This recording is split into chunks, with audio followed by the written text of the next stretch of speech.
Donnie, I'm going to be honest with you. Just when I think you can't surprise me anymore, you find a way to do it because that's what I do. That's a great story. I already hit go before you even started talking.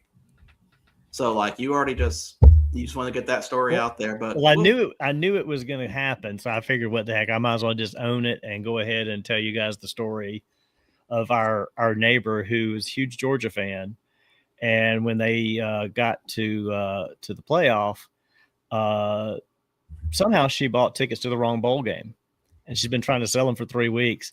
And finally, yesterday, she posted pictures on her Facebook page with her kids leaving for Miami to the Orange Bowl, and the kids holding up a sign, "My mom bought tickets to the wrong bowl game." Somehow she got mixed up that Georgia was in the Orange Bowl, not the Sugar Bowl, and she bought Orange Bowl tickets. So they drove down yesterday, and they were there for the Oregon-Texas Tech game instead of going to the Georgia Bowl game.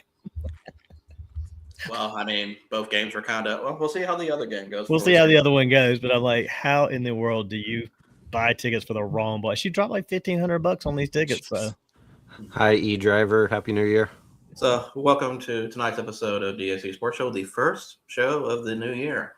We are here with a 4-person panel, which is more people than points in Alabama had tonight. And Texas Tech. And Texas Tech. And Texas Tech. Which, of course, oil money doesn't buy everything. So I'm your host, the producer for this evening, and as always, I'm here with the Prospector, the Mayor, and Hunter Yurchis is a bum.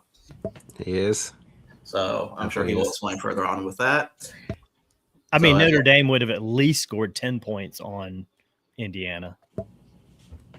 Maybe. I mean, they look good. We'll talk about it, but they're the first team to actually win after a first round bye. So finally, they are solid. 1-7.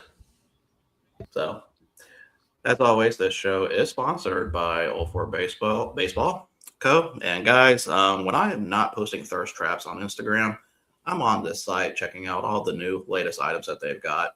So, of course, Donnie, even not in his office, he has a support local baseball hat. That's a hat you can buy at Old Fort Baseball Co. And the good thing is, you can buy that hat. You don't have to pay full price for it. You can use our code for 15% off. Code is Dad Hat, and you see going at the ticker at the bottom. But that's not all they offer. We talked about shirts, we talked about hats. They also have a monthly sticker club subscription. And Donnie, you didn't bring the stickers with you, did you? I did not. You are so unprepared. Why? I am. I'm on remote. You can't get good help these days. I only had the hat because it was my hat for the day. That's fair enough. So with the sticker club, you get 4 stickers and a little card with a QR code that explains what they are. Usually, it could be a Sandlot team, could be a baseball project, could even be some collegiate summer league teams.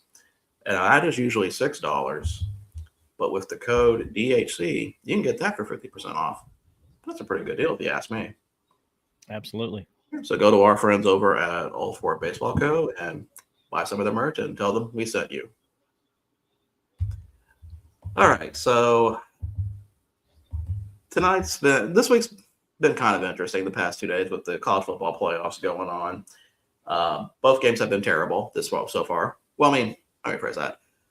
Terrible as in the quality of the game. Terrible not in the way who lost, because I'm quite happy with the results so far. Well, I'm just hoping her parlay pays off tonight, and the trifecta happens of losses, because she's already got the first 2 losses. She's hoping for one more tonight. Which one is the other loss? She needed Georgia. She got the Ohio State out of there. She got Alabama out of there. Now she wants Georgia. That's her 3-team parlay for exiting. Mm. We'll see. I hate to break it to you, but the script leaked for the playoffs next week, and Carson Beck going up against his former team. Yeah, maybe some ratings there. That may be too much for them to allow Mississippi to win, huh? No. Phil, Happy New Year. Thank you for joining us. All right, isn't there a game you're supposed to be watching right now, Mr. Donato's? Yeah. E-Driver, he's supposed to be paying attention to the hockey match. But, whatever. So let's start let's start with the college football game. So, I thought we were about to have a curse going on again, where Friday the lowest seed won the first game. I mean, it's a 5-4 matchup, but still lowest seed won. The teams with the bye game weeks did not win. Indiana broke that streak and broke it pretty convincingly. You see, I knew he was going to do this, so that's why I'm not taking my shirt off until later. Okay. So, tarps off in the after hours. Okay. he's eventually going to have to go away from this to actually watch the game. Virgil's respecting the first hour being before 9 o'clock. So, I mean, that's also technically true. But let's start with Miami, Ohio State first. That one kind of, I know when there were talks that Miami was technically better with some of the players, none of us statistically. They were one of the controversial teams getting in. I did not think they were that controversial. There was clearly another team that we had a problem with that we'll talk about later. But they pretty much handled Ohio State pretty easily. So what do you guys think about that game?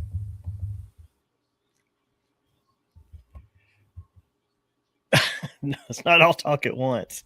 I thought Patrick was getting ready to say something, so I was waiting. Oh, well, I mean, I think Miami played really well.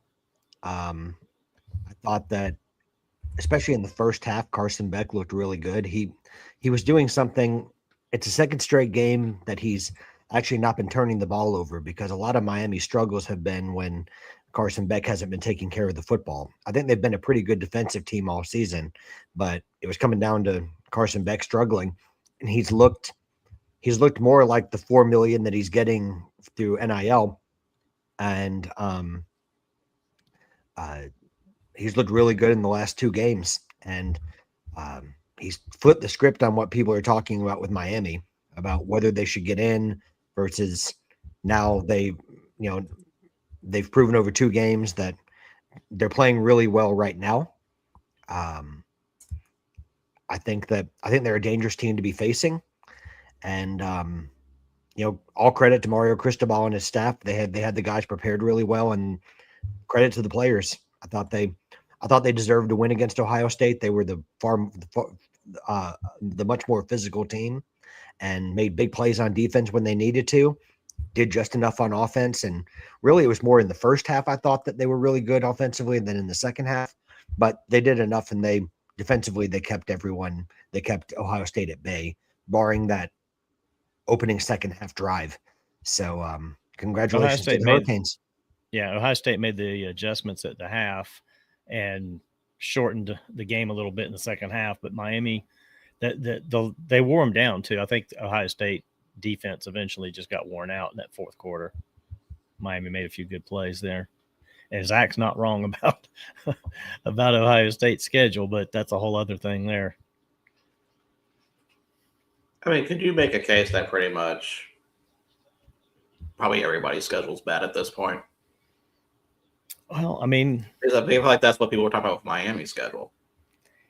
True. A lot of it is that. And that's, I mean, y'all know where I stand on schedules. I'm not going into that again tonight. So it's just crazy that a lot of these SEC, Big Ten, and again, the ACC's right there too, I'm sure. But especially the SEC and Big Ten schedules, where majority, not always, not everything's not 100% of the time, but a lot of the time these guys are, they're playing the weaker to middle half of the teams in the conference. The problem is the conferences are so big now that it's easy for teams to mow through a schedule without it, with only 1 loss or 2 losses, because they're not really playing anybody within the top half of their conference. And if they do, and it's a loss, that it doesn't affect them that much because it's a quality loss against a high-ranked opponent that's also equally high-ranked, and so forth and so on. I mean, it really just comes down to the conferences are too big now, because they just kept added a lot of lesser teams to fill the coffers with more money. and they paid. I mean, people like Maryland, Nebraska, back in the day when these guys started moving into the Big Ten, and you had teams. I mean, even the ACC brought in some teams. I mean, why do we have Syracuse and Boston College in the ACC? I mean, it was ridiculous. But it's all a money grab. They give these guys big money, bring them in, and it just dilutes the schedules, and that's all it is. I mean, we would be better off with 10 8-team conferences that were competitive all the time than we are with 4 18-team conferences. So it is what it is. It's not going to change. So it's just going to get worse, actually. Eric, what do you think? Yeah, if you would have had Jeremiah Smith put up a monster game and Malachi Toney didn't really do much, you would definitely have thought that Ohio State would have won that game. But outside of this one that just finished up, again, it's one of those that it's the team that's played more recent. Now, even then, it seemed like they played 3 weeks ago in the first round, but I know it's been more recent than what the college football, the first, the teams that have the first round bye, the last time they've played, it's been even longer, but it just seemed like forever ago since even the first round. But yeah, I mean, they did a good job, Ohio State did, of shutting down Malachi Toney, who's the star. But yeah, Miami did what they needed to do, and I was surprised. I honestly thought Ohio State was going to win that game, but Miami's proved that they deserve to be in, and now they've won 2 already. Yeah, I mean, we'll see with Georgia tonight. They've had the long layoff too. So Mississippi played last week. And again, we'll see. Outside of the anomaly that was the first game, or the last game we just watched, you're right. I mean, all these bye teams are just, they're not prepared. They're not out. They're out of it. They're not in sync. They've been sitting around waiting, and they don't have any momentum at all. Patrick, is this a helmet they've worn before? These are kind of cool. Yeah, that's their Realtree helmet. Ole Miss has a partnership with Realtree.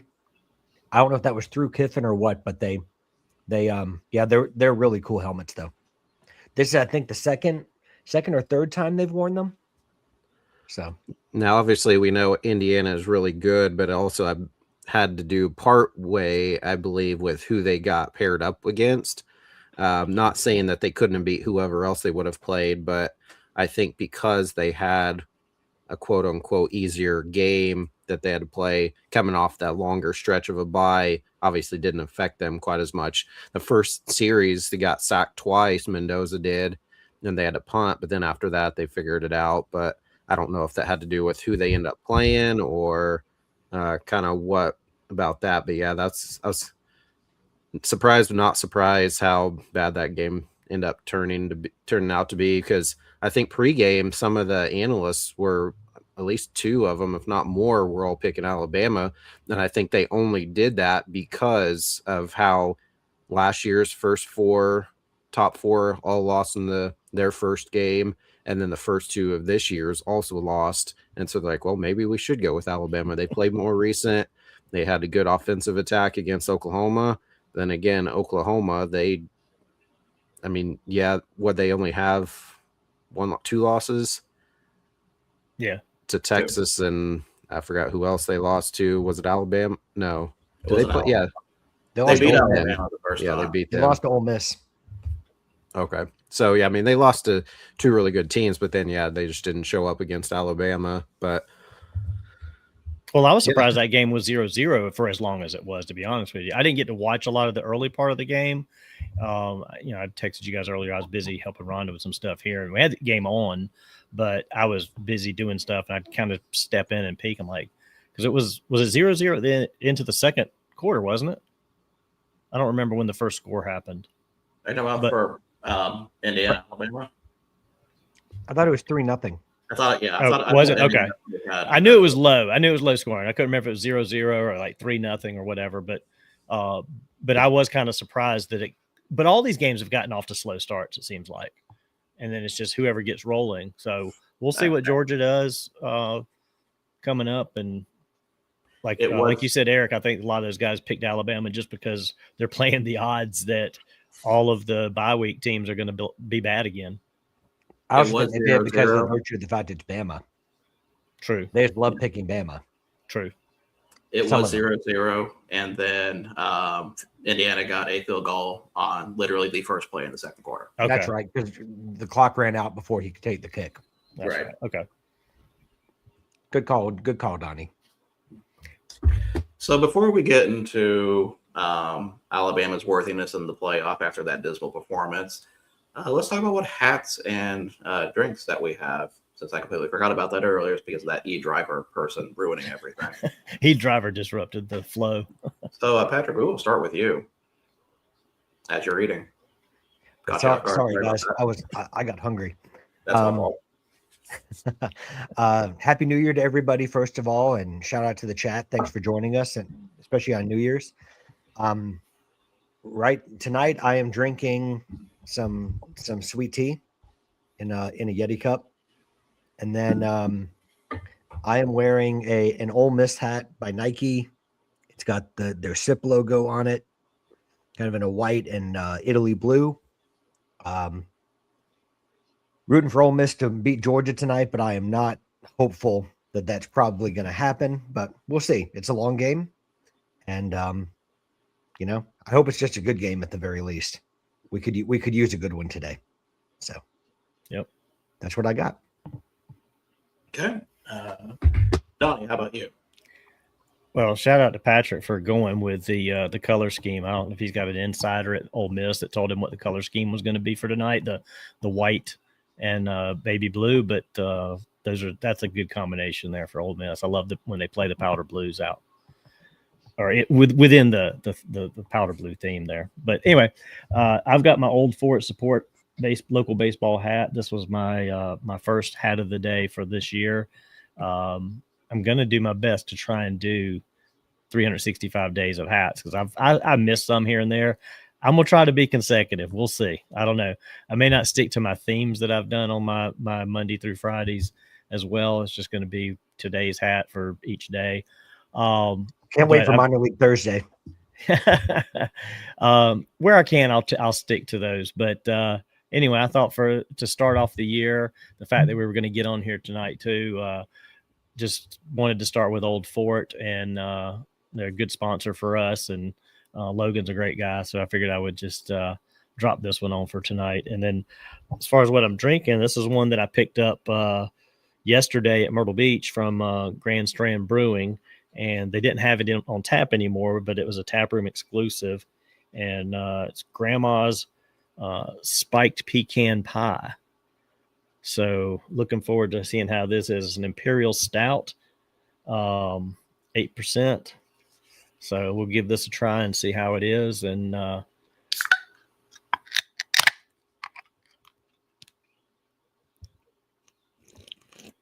was better. That was better effort than the other day. Absolutely. It was still bad. I'm still but bad. It was a better effort.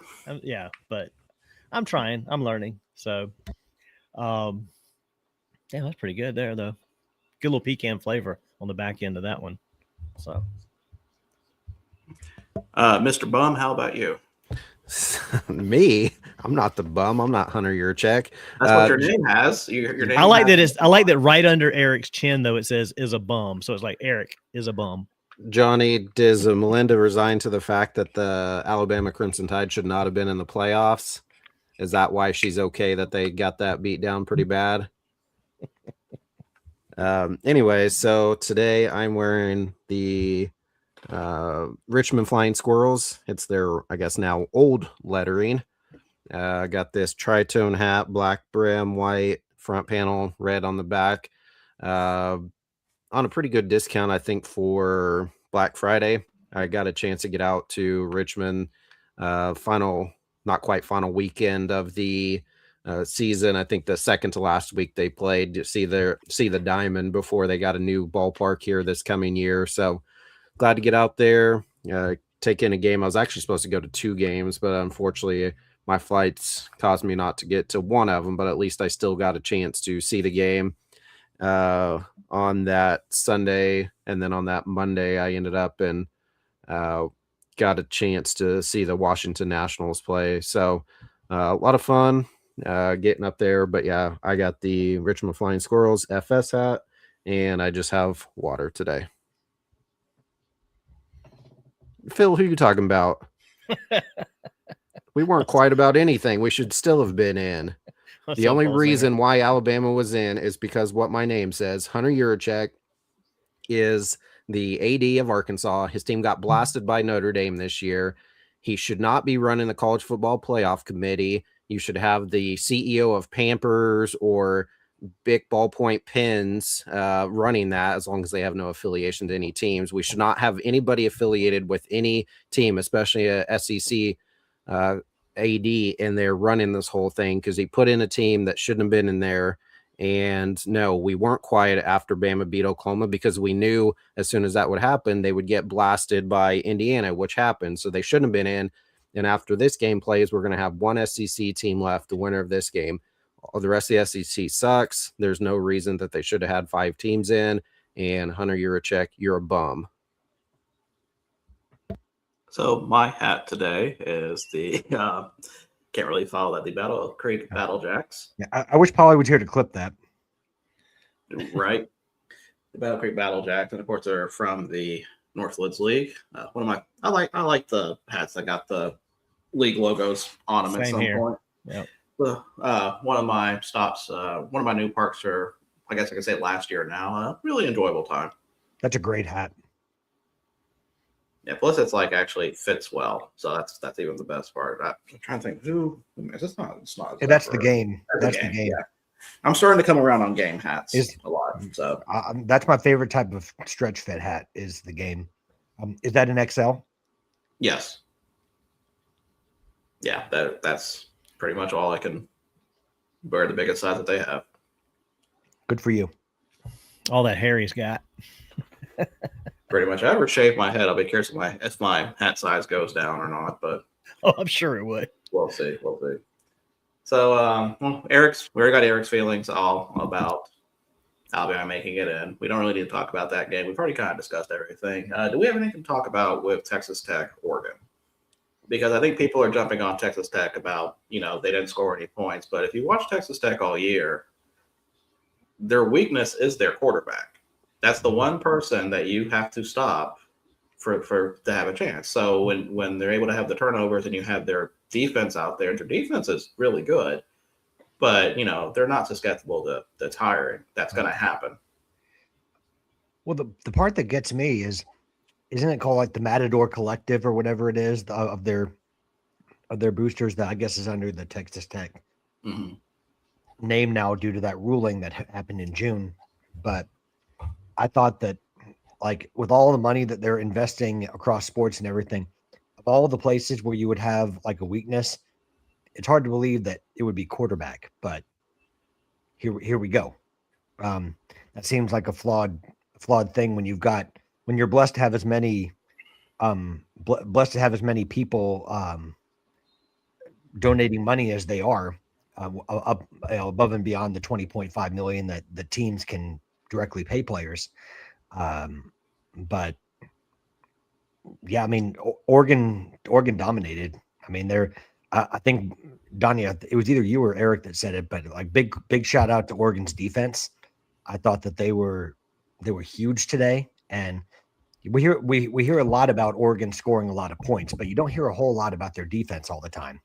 So big shout out to Oregon's defense, and they looked good today, and they deserved to win. And credit to Dan Lanning and his staff for putting in a good game plan, because I don't think a lot of people were. I know I wasn't thinking a whole lot about Oregon going into this game. I actually picked Texas Tech to win. Me too, because I really believed in what Texas Tech had been doing, but Oregon showed why they're up where they are perennially.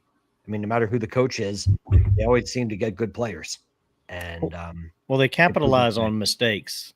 Yep, and that's what you have to do, because not to diminish what you said about Oregon's defense, because they did play good, but Texas Tech's offense was so bad that they made Oregon's defense look better, because they gave up so many it was 4 or 5 turnovers in that game.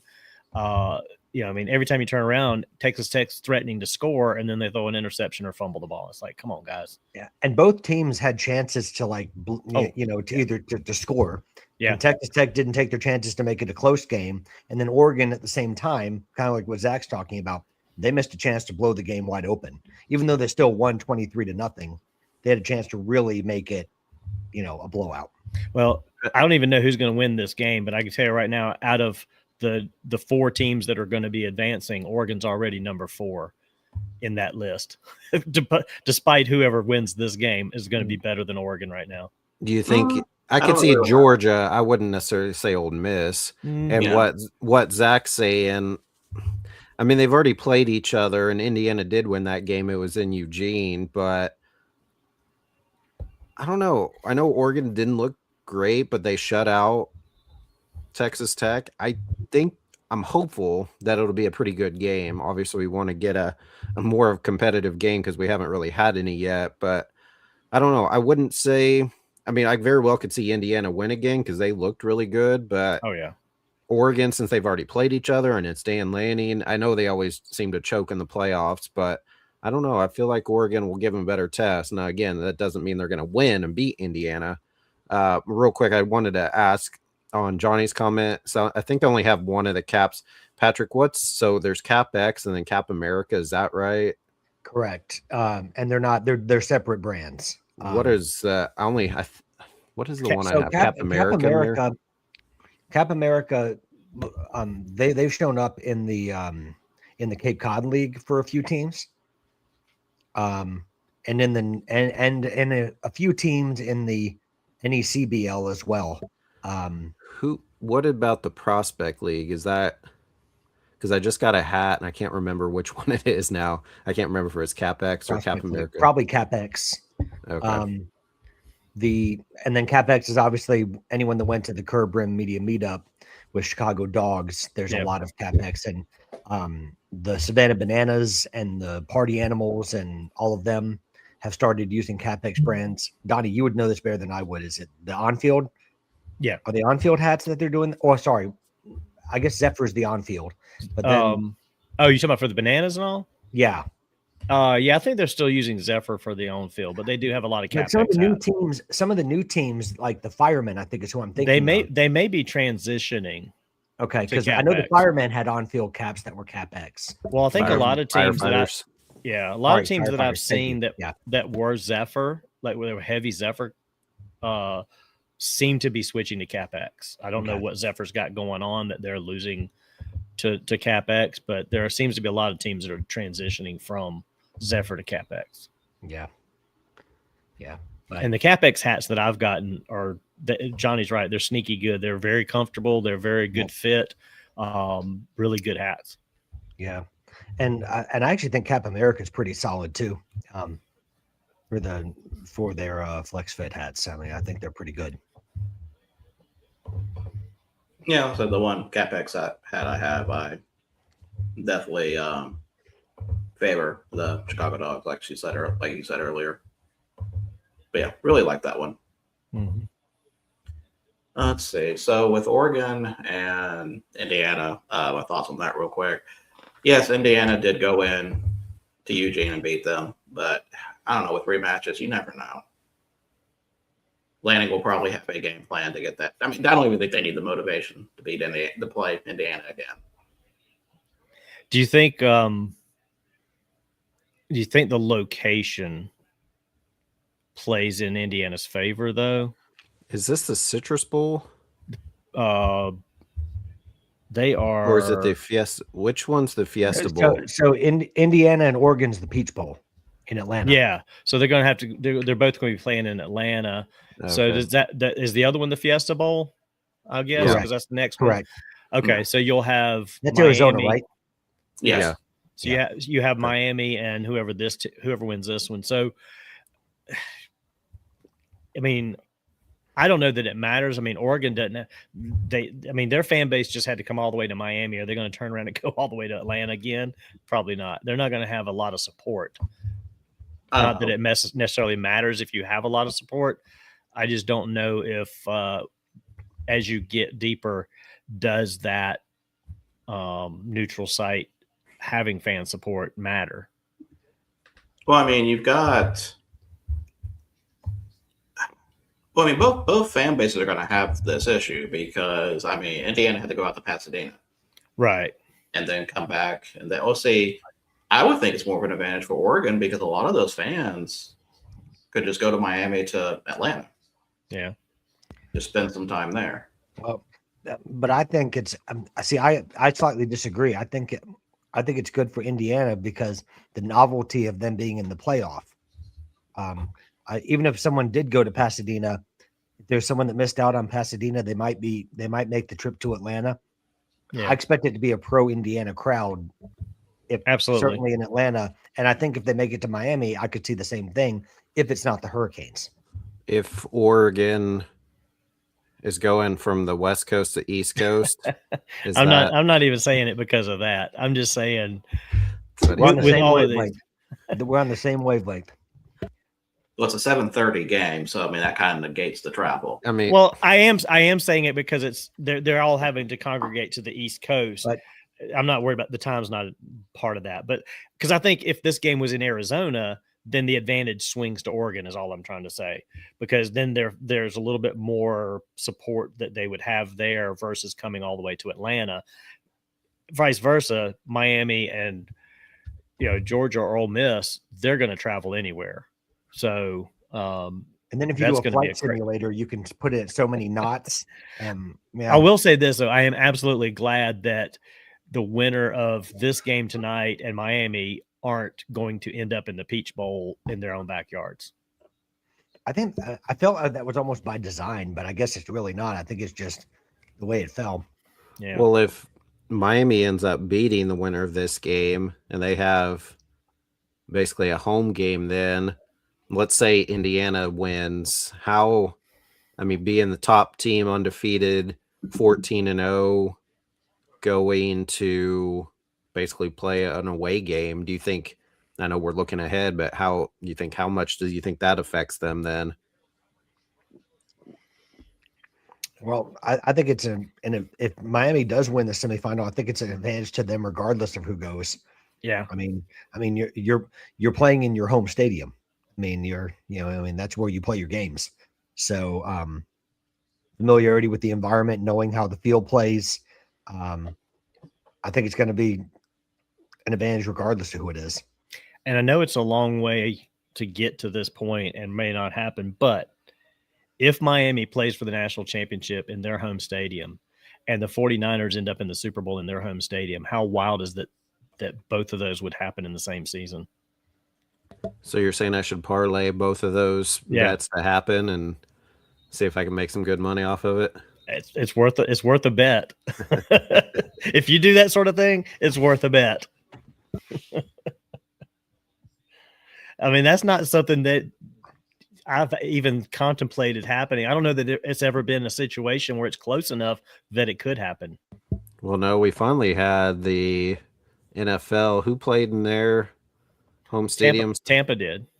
Yeah. Tom Brady was there. That's right. But otherwise, we've never had it happen. So where it could potentially happen for both college and, because who else, though, college-wise, would ever play at any of these type of stadiums? UCLA. At least for another year. I'm sorry, what, Virgil? At least for another year. Right. And then, Arizona State, I don't know how close they'd be to Tempe, but I know that's not their home stadium. It's certainly an anomaly that the championship game is just going to end up in Miami, and that Miami is actually back to being good after so many years of not being good at that same time. So you're telling me this is an ACC conspiracy? No. I mean, that's what I'm hearing. Well, and I would say with Miami, I'm not going to call them an elite program again yet from 2 games. No. I mean, it's I think they're an inconsistent team because there were still plenty of games this year against perceived lesser opponents where they barely came away. Yeah, if they weren't inconsistent, then they would have been in the ACC championship game, and the whole scenario would have been a whole different scenario than it ended up being. Sure. And I think I texted you guys earlier. We were talking about the teams that had the bye. to some extent, Miami had the advantage of getting their bye before everybody else because they didn't have to play in the conference championship. And then they had to play a first round game. So it's like they got the early bye and then had the momentum carried from playing last week. I could see either one of these teams giving Miami a lot of trouble. Obviously, Georgia possibly more so, but even with, I don't really know Ole Miss that well in terms of their defense, but I think their offense with Kawan Lacey and Trinidad Chambliss is pretty good offense. I just don't know much about their defense. The defense is the concern about them, ironically. I mean, Pete Golding, I mean, if you look statistically where they rank in the nation, I mean, I don't know if they're the worst in the CFP, but they're close. I mean, this is not a team known for shutting out teams. I mean, I think the one good game they really played this year, not that it means much at this point, was against LSU. I thought Ole Miss played very well defensively against LSU, but against a lot of teams, they've been a real average defense. They actually had a much better defense last year than they did this year. They lost a lot of big names to the draft before this season. And that head coach wanted to go play for that team that you dominated? You what? And you're saying that head coach wanted to go play for the team that you would think if they would have got beat pretty bad by the team, he's like, oh, I want to go over there instead. But if your team beats them pretty bad, you wouldn't think he'd go join that team that got beat bad. It's like I need to go help these boys out. It's like the opposite of Kevin Durant, right? Right. It's like the opposite of Kevin Durant. Well, I beat him, but now I'm going to join him. But I think it has to do more with, as you all three know, it has to do more with, I guess, perceived pedigree of a college job than well, that's funny that you bring that up because I heard them talking today about the perceived the fact that the last 2 years everybody's perceived Indiana as not being a good football team. Okay, yeah, they had a lot of years of bad, but they're pretty damn good last 2 years. I mean, even Saban said it this morning. He's like, his buddies are like, "Oh, Alabama, they should roll over Indiana. They're a basketball school." It's like, are you not paying attention to what these guys are doing? And that I get it. I fall into it sometimes too, but I also try not to look at, I don't care. And I mean, y'all have heard me say this. I don't care what your pedigree is. I don't care that Alabama's been great for all these years or Georgia's, consistently this or what are you doing this year? What have you done this past year? And so go ahead here. So I was going to say, so are you talking to Hunter Yurchek then? What have you done this year? What'd you do last year? Nothing. Right. The best thing that Hunter Yurchek did this year is hire Ryan Silverfield. That is the single biggest accomplishment for Arkansas football this year. But even then, are we out and we don't know how good that's going to, which a lot of people aren't happy about it. Well, I was going to say the one thing he got is that Ryan Silverfield, in one of his first conversations with an Arkansas booster, came in, apparently it earned the football program a really big check. So, well, I know they have Tyson brand there, and they got Walmart and stuff. I don't know if Walmart does anything, but I know Tyson, they're big supporters and boosters. Sorry, I didn't mean to cut you off. Isn't Jerry also Jerry Jones? Probably. He's got Arkansas connections. Yes. Yeah, I mean, he's a pretty big booster from what I remember. Donnie, you roll with that crowd. Is that no? I'm not part of the Arkansas oil gang. Well, I didn't necessarily mean in terms of the oil crowd. I just meant a lot of money. But no, Jerry dissed me at a dinner one time, and I just was like, I'm done with you, dude. Donnie's above Tyson Chicken. That's right. It's like that's below me. Yeah, I'm. I listen. I don't even make Donnie's Rolodex. I got lost in the trash somewhere. What I was gonna circle back to something I was going to get to earlier when we were talking about the potential matchup between Georgia and Miami or Mississippi and Miami. I think the narrative, like we said earlier, that Carson Beck going against Georgia is kind of like the sneaky good story for TV.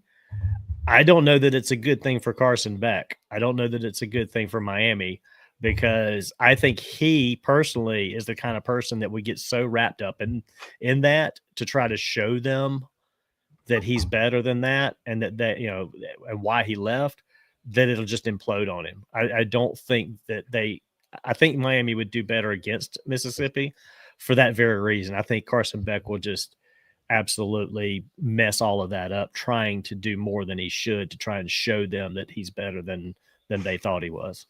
Well, I didn't say it was going to benefit him. I'm just saying it's going to make a storyline out of it. Oh yeah, it's absolutely going. That would be the entire storyline. Game day will talk about that for hours. They'll have stories about it. They'll have all kinds of, they'll have a mini 30 for 30 of Carson Beck and his NIL deal and going to Miami, and they'll do some kind of stupid shit like that.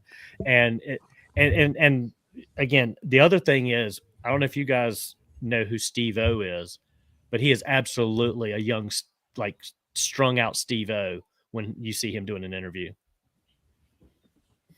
I'm sorry, are you referencing Steve-O from the Jackass franchise? Absolutely. That is exactly what he By looks the like. way, He looks like a strung out Steve-O when he's doing an interview. So out of the four of us, you would have been like the last person I would expect to say that. So, props for you. Well, I like the way he pronounced it. It's not Steve-O, it's Steve-O. Steve-O.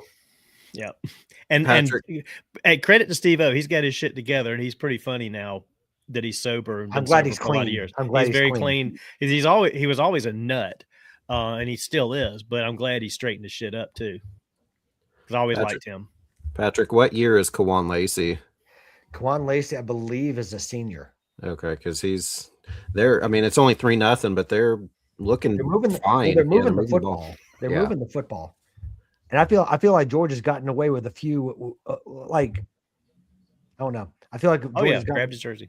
Yeah, and there's no flag. Nope. Then I remembered who they're playing. So was this graphic I just saw? Were they saying Trinidad Chambliss was with Ferris State? Yep. And won the national championship. He was. Yep. Wow, that's crazy. Yeah. Went from Ferris State. I think he had more people in one game, for an Ole Miss home game than he had the whole season at Ferris State. Probably, yeah. So that's like you said, that's kind of crazy to think about. That see, Eric, that's why you need to watch D2 football, because you never know who's going to come up and lead a team to the playoffs. What other championships are left that haven't been played yet? So we have FCS championship, which is on Monday, and then the D3 championship. And we're still picking both of those. Yes. Okay. Are we doing a live stream for the FCS championship? I think it's gonna be over. Is it gonna be over by then? Let me see what time that game starts. Because we might have to have a on the break even podcast. We might have to turn a profit that night. No, that's a 6:30 game, so we will probably be we'll be during that. We'll be catching the tail end of that game. Well, can we come with the break even sports turn a profit edition? He can be a special guest star. Well, no, like I said, we turned a profit this night, so I mean, we can if he is welcome to join on Mondays. He's like, no, I'm good. He can get also starring credit or something like that. Well, we don't really do like our intro is a countdown, so we don't have a nice. We should think about doing an opening intro video for break even. Yeah, that's Ed's department. If I knew how to do that, I probably would. But that's Ed's department. And then make a special one for if Eric ever does decide to come on, featuring a prophet. Well, that's what he had on here, because he did one where he had Sellers and then he never showed, so then he had to remove him out of the intro and then added the producer. Yeah, hopefully nobody else leaves between now and then where he has to redo it. Sometimes I'll see our videos on YouTube and I just start them just so I can hear our intro. Oh yeah, he could probably choose to do a few different pictures, but Phil, the Yemeni Rock Paper Scissors Championship is on Saturday. I would not be surprised if Virgil had that on his calendar to not miss it. That was last week, dude. Man, how do you not know that? Oh, see. I was talking to you, Donnie. Phil knew. Oh, I thought you were telling Phil. Sorry. No. I figured you were on top of things like that. No, honestly, I have been too busy watching the Africa Cup of Nations more than anything right now. So, Eric, I know you'll get this one, but Joe brought up Carson Beck again. Do you think if Georgia wins this game, that it would be part of a game plan to give the Cavender twins a box seat? Well, first of all, I don't know. Is he still with Hannah? I don't think so. I don't And think then, so. and No, then like Haley's, shortly after he Didn't she leave Miami? and then Haley's with Ferguson and with the Dallas Ferguson and Cowboys. Dallas. But you're saying Georgia would do that to troll Yeah. him? That'd be Yeah. kind of funny, yeah. Well, because wasn't that the one shortly after he got to Miami that they had a fairly messy breakup type thing, and then Yeah, they because he originally transferred to Miami for her.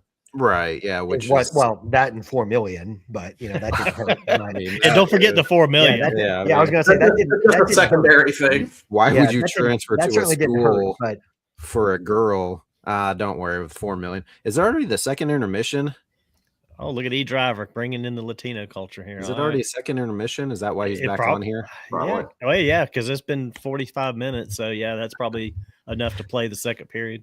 E-Driver, Beck met Latinas in Miami, and the rest is history. by the way, who is this person? I don't know.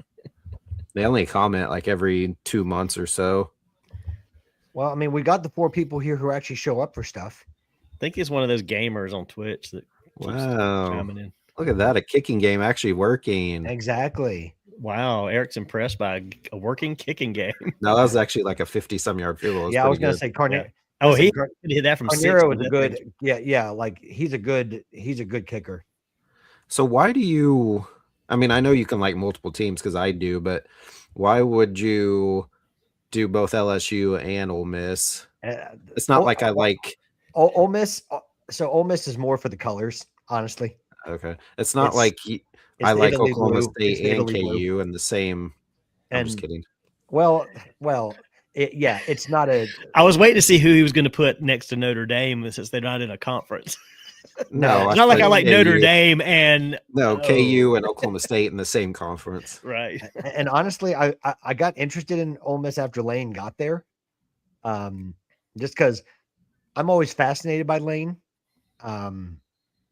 good or bad, and I kind of liked what he was doing, and I really wished he would have stayed in Oxford because, I thought what he had there was a good thing for him, and certainly for the team. I mean, it was good to see them competing, but then it blew up, and I'm like, now both teams, my real number one team being LSU, and I'm like, man, someone will see me wearing both LSU and Ole Miss stuff, and they're gonna say, "Do you not know what a rivalry is?" And I'm like, see, but I'm not from. I mean, let's face it, I'm not like I didn't go to school at either place, and I didn't grow up in a football household, so I probably am that other guy that doesn't understand the concept of a rivalry like people who grew up in it did. So What so you'd mentioned earlier, and I meant to ask you. You said that was Italy blue. that's the Pantone color that that Nike uses. What's it's the like- difference between that and Honolulu blue that the Lions use? I don't know. It looks similar-ish. It looks similar, yeah, and it's probably something just It's for probably the 8% program less to kind of yellow. tell it apart. Because like what'd you say? I said it's probably 8% less yellow in the blue. Probably, but yeah. I should know because I was in 21 years in the printing business dealing with Well, Pantone colors. And by the way, like I just know like when you buy things for like for them, they always call it Italy blue, but I mean I'm more like you, Donnie. I would probably call it a powder blue, but Yeah, I'm that's using the I'm simplest. using the Nike one because I think this is more a Nike specific color that they can use because you know how Nike has to have their own proprietary color to kind of make sure it's on Nike products. Because if you buy like 47 or other things of Ole Miss, it's more of a classic powder blue, not this color blue. Shit, But what a catch! that was a great catch. That's a fantastic catch. The sad part about Ole Miss, moving the ball like they have is they've only got 6 points to show for it. So that's a great catch, though. Wow. That was a hell of a throw. Phil, I don't. Yeah. I mean, at this point, neither of them have really. I mean, Indiana's never been there, and I don't really know. Ole Miss probably hasn't really either. So I don't care either way because I like sometimes just getting in teams that haven't been there. So Yeah. I mean, if it was an Indiana Ole Miss national championship, I'm fine with it. Oregon, I mean, haven't played, or they haven't won a national championship. They've always been there, but always seem to lose in the playoffs. But either way, I don't mind either one of those teams.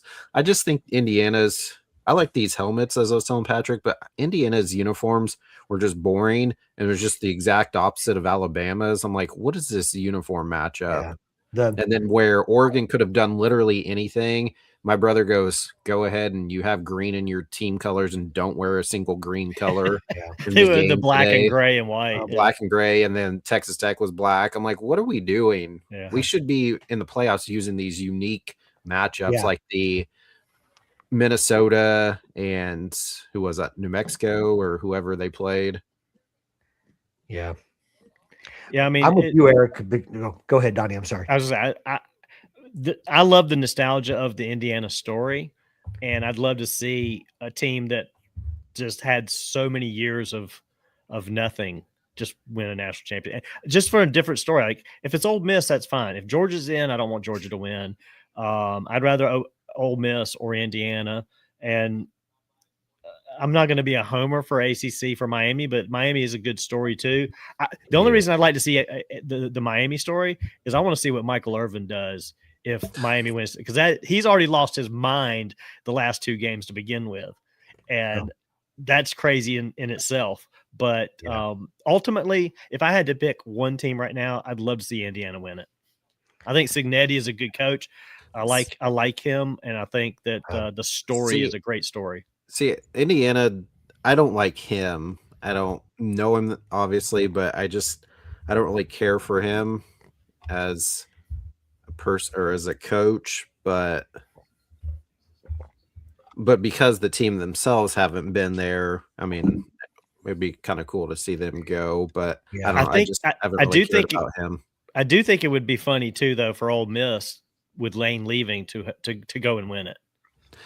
And he wants that. Like obviously he's still rooting for his team and everything. Yeah. But yeah, it would be funny. And was it one of you asking, would he get a ring? I think I said that, yeah. Which I would assume he would, because he got them to the playoffs. Sure. Right. Didn't coach them through it, but got them at least to that point.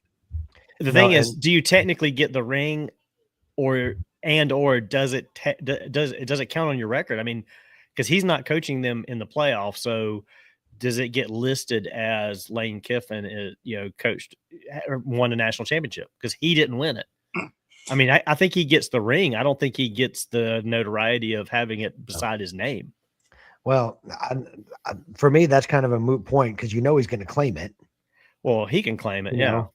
I mean, like if you're filling out your resume, are you not going to say that you weren't part of a team that could, that you made contributions to a team that won a championship? I'm not saying go all George O'Leary or anything like that, right? But I am saying to like, I mean, you would want to take some credit for getting them to the position where they were. Yeah, but I mean, in a few years, you're like, yeah, Lane Kiffin's won one national championship with Ole Miss. Like, really? Did he? I mean, it would be questioned. Yeah, I mean, that's the ultimate. And I'm sure these players are going to say, no, you didn't. Exactly. But but by the way, I'm with Phil. I'm either Indiana or Ole Miss is kind of what I would go. I would be happy with either one. I just kind of laugh at how different Pete Golding is to Lane Kiffin. It's like you went from one type of person to a completely different type of person. But I like how Pete's just kind of like one goes to hot yoga.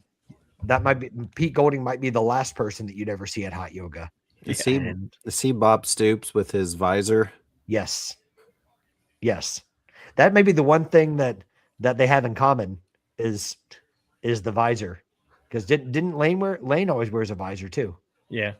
Does it? I don't remember. Yeah. Well, see, Marcus Freeman never wears a hat except when they played against USC and it was raining really heavy. He put on a hat during that game, but yeah, that's because he's the most.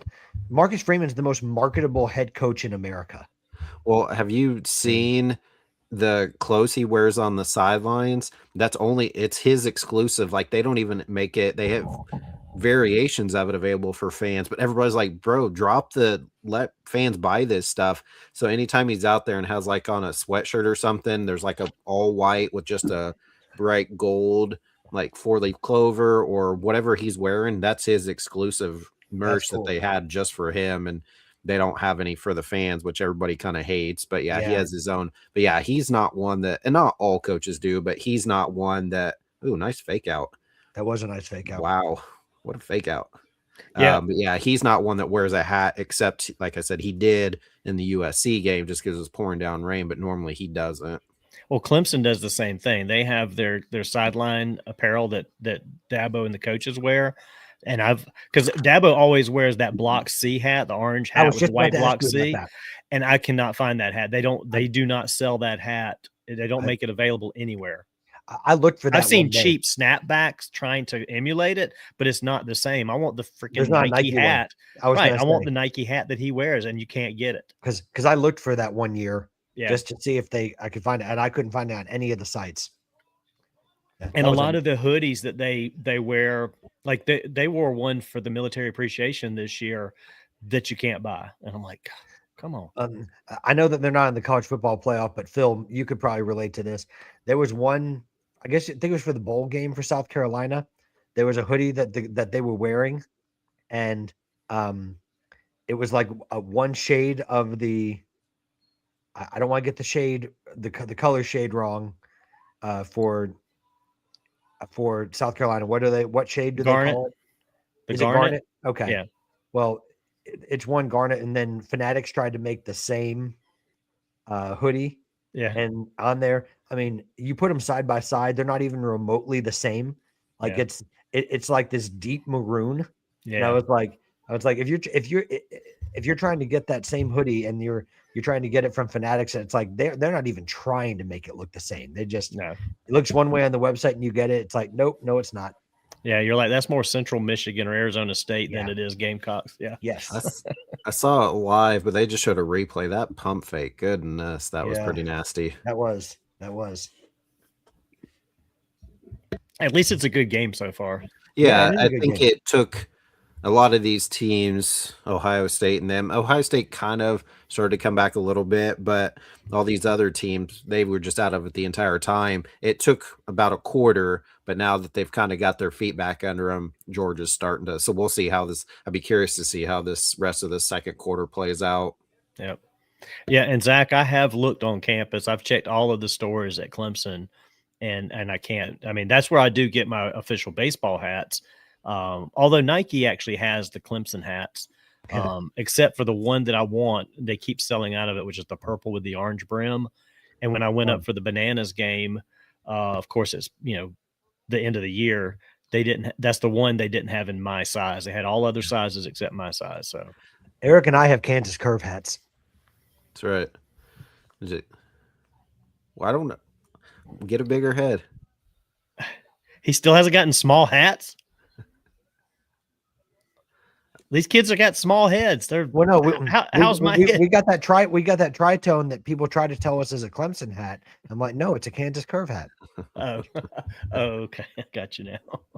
Well, I'm still waiting on my purple ICT hat, but that hasn't shown up either. Well, he hasn't said anything about. He said at one point he'd have the smaller sizes. And Virgil, I need to if they see, and that's the thing, they're getting new, or I don't know if they're getting new uniforms this year, but I really like the lavender pinstripes. Ooh, but if they happen to have any of the hats available for sale again, Virgil, I don't know if you'd be interested. It's lavender and it says like a darker purple ICT across it. That if they become available, like if you wanted one, I could try to grab. And I was going to get one for Donnie, but he has only had larger sizes when he had them available for resale. So, and see, I want that hat so that for my 2026 Billboard Fly Wichita picture, I can be wearing that hat. Yeah, 2026, where you're not coming to Wichita at all. That 2026. I'm still going to submit a picture for the Fly Wichita. Not if you don't come here. You had me at purple, by the way, so like I'm good. Oh, okay. I could go if you wanted. I could go grab it just in the other room. Change his from the producer to Prince. Purple Rain. The symbol. We had to come up with a symbol for the producer. Hmm. The unpronounceable symbol. Going back to Ken Kiffin claimed the national championship for Ole Miss. You think if Ole Miss wins the national championship, he's going to crash the trophy celebration? Yes. Absolutely. With Governor Landry, because of all the LSU assistants that are on Ole Miss's staff at the moment. Governor Landry, or are you talking about his daughter Landry? Both. Both. Good point. Good point. Is that what he calls her, the governor? Lady Governor.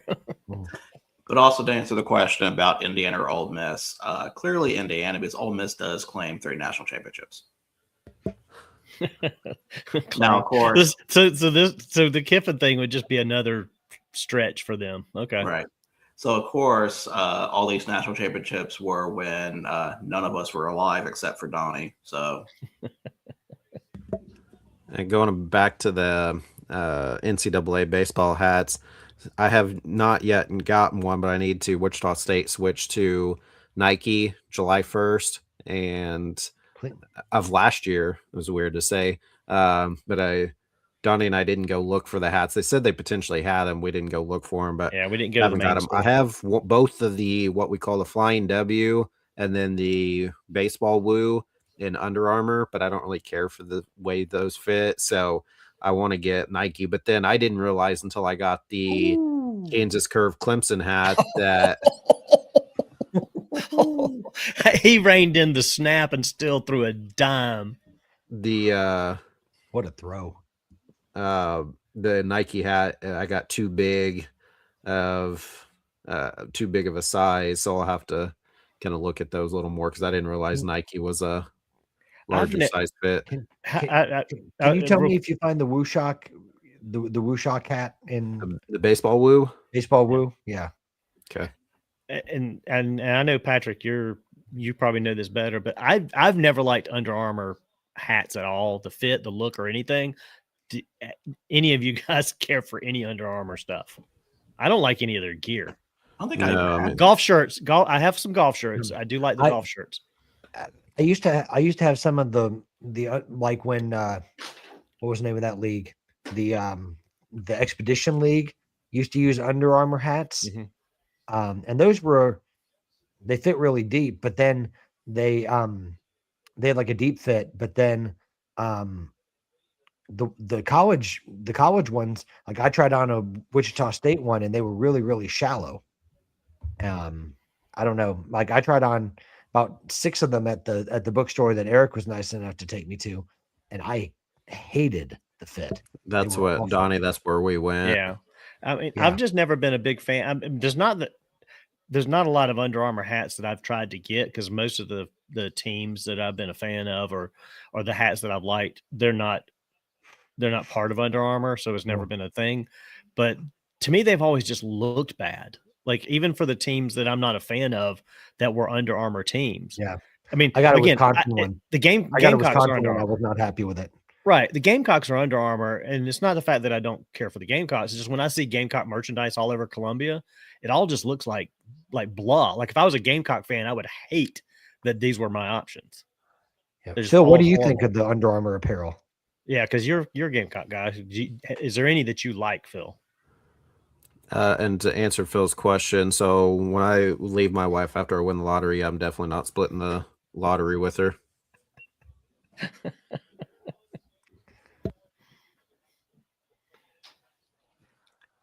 Really don't have anything to say for that.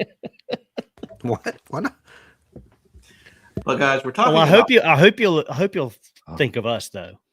Oh yeah, because we're gonna make this show worldwide. There you go. That's right. Well, speaking of, we were talking about Under Armour and fits. Do you know what's also not a good fit? Doug Gottlieb. Ladies and gentlemen, welcome to Gottlieb Watch. Eric, stop ruining that for me. My gosh. You asked the question. Do you not want me to answer? Well, no, I don't want you to answer. That's the bit. And real quick, Phil said he has several. They're okay, not great. Just to put a bow on that one. Anyway. You know who's also okay and not great? Welcome to Gottlieb Watch. There you go. That was a perfect segue. So join me as I chronicle Doug Gottlieb's journey to 10 Division I wins. We are currently still at 4. So let's see how today's game went. So tonight's game was Purdue Fort Wayne Mastodons. This was a road game for our Fighting Phoenix over at Fort Wayne. Current record was 8-7. Last year's record 19-13. Sure. One of the better teams in the Horizon League. Is this the same Fort Wayne where Old Fort Baseball Co. is? Yes, that very same one. Old Fort Baseball. Big shout out to Old Fort, our sponsor. And this wasn't the former Ooey Pooey, was it? No, that is IU Indy. Okay. This used to be IP. Isn't FW. that where Kurt Signetti used to be the coach, or is that just IUP? Or is that the same thing? I thought Signetti was James Madison. Well, He was, before but that, before that, he was at Elon. He was at IUP. He was at Kent State. he ran Twitter prior to James Madison. You what? He ran Twitter prior to James Madison. He did. Nice. He did. Yeah, guy could do everything. I Yeah, wish and then he went would. and then IUP. I wish it would go back to when he was there. What do you? It is IUP, but it's IUP, Indiana University of Pennsylvania. So it's Oh, that's what it is. Okay. Sorry to interrupt this real quick, Virgil. I know you're trying to tell us how sucky he is, but Mhm. this early in the game, you know my thoughts on kicking. Would you have gone for 2 this early in the game? No, No. I would have gone for the points. Yeah. Okay. Sorry. Okay. Go ahead, Virgil. And rookie head coach. Hi to whoever's behind Donnie. Yeah. That's Mrs. Mayor. Hi, Miss Mayor. I'm a Hi, fan. Mrs. Hello Mayor. to you. They saw you walk behind me. She's getting some ice for her drink. Happy New Year. Happy New Year, Mr. Mayor. Mrs. Mayor. So Purdue Fort Wayne is a 7.5 point favorite. So as I always ask, did Doug Gottlieb and Green Bay win this game? Did they win or did they cover or both? Well, we Both. start with win, but Well, we start with win. No. no, they No. didn't win this game. No. Okay. Did they cover? No. No. Yes. All right. Well, the correct answer, they won this game. Oh, Wow. dang. 72-54. And this was not even close. At one point it was 23-8. They had the lead in the first half and just never let go of it. So nice turnaround for Gottlieb. So yes, I guess focusing on one job is beneficial for Wisconsin Green Bay. Did you say this was this conference? this is conference. Wow. Wow. So this What is about conference win number 2. Oh, okay. So what about the American Athletic Association conference opener yesterday? No? Okay. I mean, congratulations for beating a team that lost Alabama State. I mean, You're welcome. Hey, that's the first time since 2021 Wichita State's won the conference opener. really? And it was on the road. Yeah. Dude, Man. this coach is not good. That's all I'll say. It's not good. You don't want to change your name to he's a bum or something. I mean, I could, but no. I've never liked him. Never thought we should have hired him, but whatever. That's fair enough. But yeah, UAB's gone through a lot. They've gone through a lot of transition. So I don't know what to expect from them. Also, speaking of American Conference, since Nick Holyfield is now in the minors, UAB is projected to finish like last or second to last in the American in baseball this year, which is surprising because they've been decent the last previous few years, weren't they? Or maybe not last year, but the year before. No, Are you talking about friend of Donnie Wise, Nick Holyfield? Mm-hmm. It's my boy. they were kind of Donnie knows a guy. They were kind of projected at the bottom 2 years ago when I Leaving saw us in a hot car for The 2 doors hours. locked. Nick Holyfield. Y'all had every option to walk down there with me. And not getting the rest of us logo baseballs. Thanks. Hey, that Nick Johnny's Holyfield? that UAB fan, not you guys. I collect logo balls. You could have got a couple of them. Well, we were blazing. I got a couple. Like Exactly. that sun was blazing down on that hot car while you were hobnobbing with MLB prospects. Once again, nobody locked you in. I do need to go back there because I'm pretty sure they have ice cream helmets. Yes, please. Yes. I check that out. And if you just bring it to Wichita, that'd be amazing. Thanks. You're the best, Virgil. Am I going there this year? That's weird. I didn't remember saying that, but Can you go to UAB before you come to Wichita? I mean, I can look at their schedule. Can you and say, please schedule everything that you're going to do around Eric's needs? Thank you. Yes. "Guess Haven't you what? learned The that by first time now? That's come up. You what? Haven't Yes, you I know. learned that by now? I'm not surprised. I mean, that's definitely the way it works. So And yet he came to Columbia, South Carolina without my ICT hat. So there you go. I told you he doesn't have the small sizes. That's Girls not You my didn't- problem. You didn't even That's give not my me. problem. You didn't even entertain me for a game in Columbia, so That's not my fault. it at is. least he invites you to games. It was an act of God. You run that. Insurance wouldn't have paid. At least he invites you to games. That's right. Hey, you've been to a game. You've seen a game, so you can't be Yeah, talking. I wanna hear it. I came there of my own accord. I wasn't invited. What?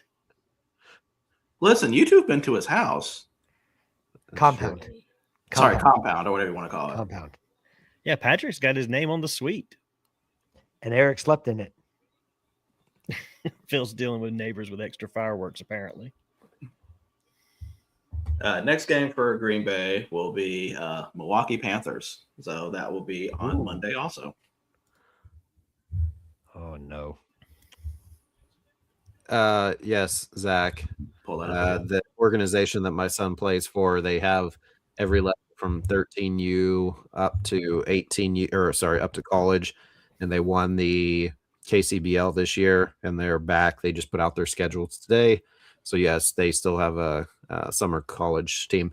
And fun fact, my son, his 17U team is playing the college team for an exhibition to start. Well, I don't know that they're starting the season. I think they play maybe a tournament. Oh, I gotta go pee real quick. Well, Does he not know he's still on here? He's still on. He's Cut still that. on. Cut that. Yeah, Put that on as we're gonna cut that out. I apologize for everybody who heard that. We try to be a professional show. cut that and put it out there, Ed. We're gonna get a call from the FCC. You can't make this stuff up. But anyway, so yeah, sorry, what I was saying is that my son will be playing, and actually I can look at that real quick and let you know. Please look that up.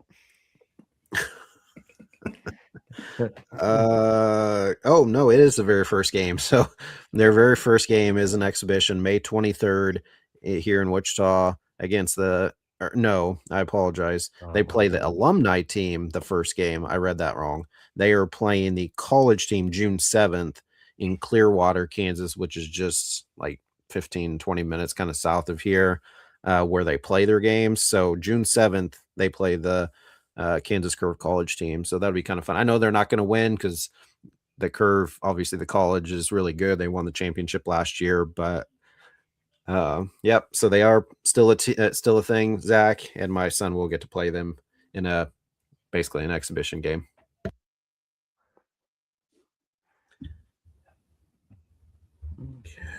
We'd have nowhere. Where do we go from here? I don't know, because like, you know, we're about to do big play by UGA. Big play by UGA. I mean, a couple of screens. Look at that screen plays, and then yeah, there's nothing that's going to top that. That defense is really streaming through. I mean, yeah, exactly. And listen, Ole Miss's defense is pissed. So we got Eric to laugh. We got Eric to laugh. When Gunnar Stockton got sacked, the defenseman said, "You're in trouble." I wish Ed was here. He would have died. He would have. He'd be crying right now. I'm gonna tell him he has to go back and watch this at the hour and 13-minute mark. Yeah. Well, I was gonna say, what else was on June 7th? I'm sorry, Virgil. Go ahead. No, that's what he said. He'll be in Alpha. So I don't know how close you are to Alpharetta, but I'm about an hour. Nice. I don't know what he's doing there, but maybe you can say hi. Yeah. Anyways, he's already talked to me. June 7th is when Zach's team, the 17U, plays the college Kansas Curve college team. That's what it was. But I mean, his team is traveling this summer too, right? For showcases and stuff like that. Yeah, they actually. I thought they'd be playing a lot more away than they are, which I'm fine with, not having to travel a ton. But the 4 main ones they're playing in Omaha, one of the weekends they're playing in Omaha is one of the weekends of the College World Series. They're playing in Springfield, Missouri, and the next weekend after that they're playing in Nashville, and then they're also playing at TCU. But unfortunately, Zach will not be there at that game, and so he won't get to play at TCU. They played at Texas Tech this past summer, but won't get to play at TCU. But he is glad that his trip that he's taken this summer won't affect him getting to play in Nashville. So yeah, the first kind of main part of July, they're going to be all playing out at Nashville in the 2D Nashville World Series. Very cool. Touchdown. Yeah. So far this game is Gunnar Stockton got absolutely clocked though when he got rid of that football. Did he? Yeah, he got absolutely clocked. He looks like he's a little out of it. No, he's okay. Yeah, I hope he is too. I mean, credit to him for getting that football, released, but man, he got clobbered if you looked at him. I think he's okay, but he just scored, so yeah. He's gonna be probably playing pissed from now on. Yeah.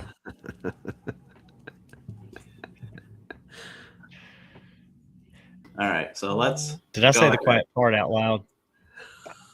Well, you said the whole thing out loud. Listen, I was afraid if we. I thought I hit the I thought I hit the camera and the microphone, and then I was like, I heard y'all laughing, and I was like, "Oh crap!" Sorry about that. That's the other wait, you had to do that too. What? Yeah, like I was afraid to just leave you on here. We've been hearing sounds we don't want to hear. When I said, well, you just said, "Oh crap," and I was like, "Oh, that too." No. Yeah, I had to go so bad. Sorry. Well, I like the way. I thought it was a very colorful way you announced it. Listen, I get it. You're looking out for number one. I understand. Yeah, exactly. That's what you got to do. Exactly. And we were just talking, and all you missed is we were talking about, that what was it? UGA streaming down the field, and I said, and Ole Miss's defense looks pissed.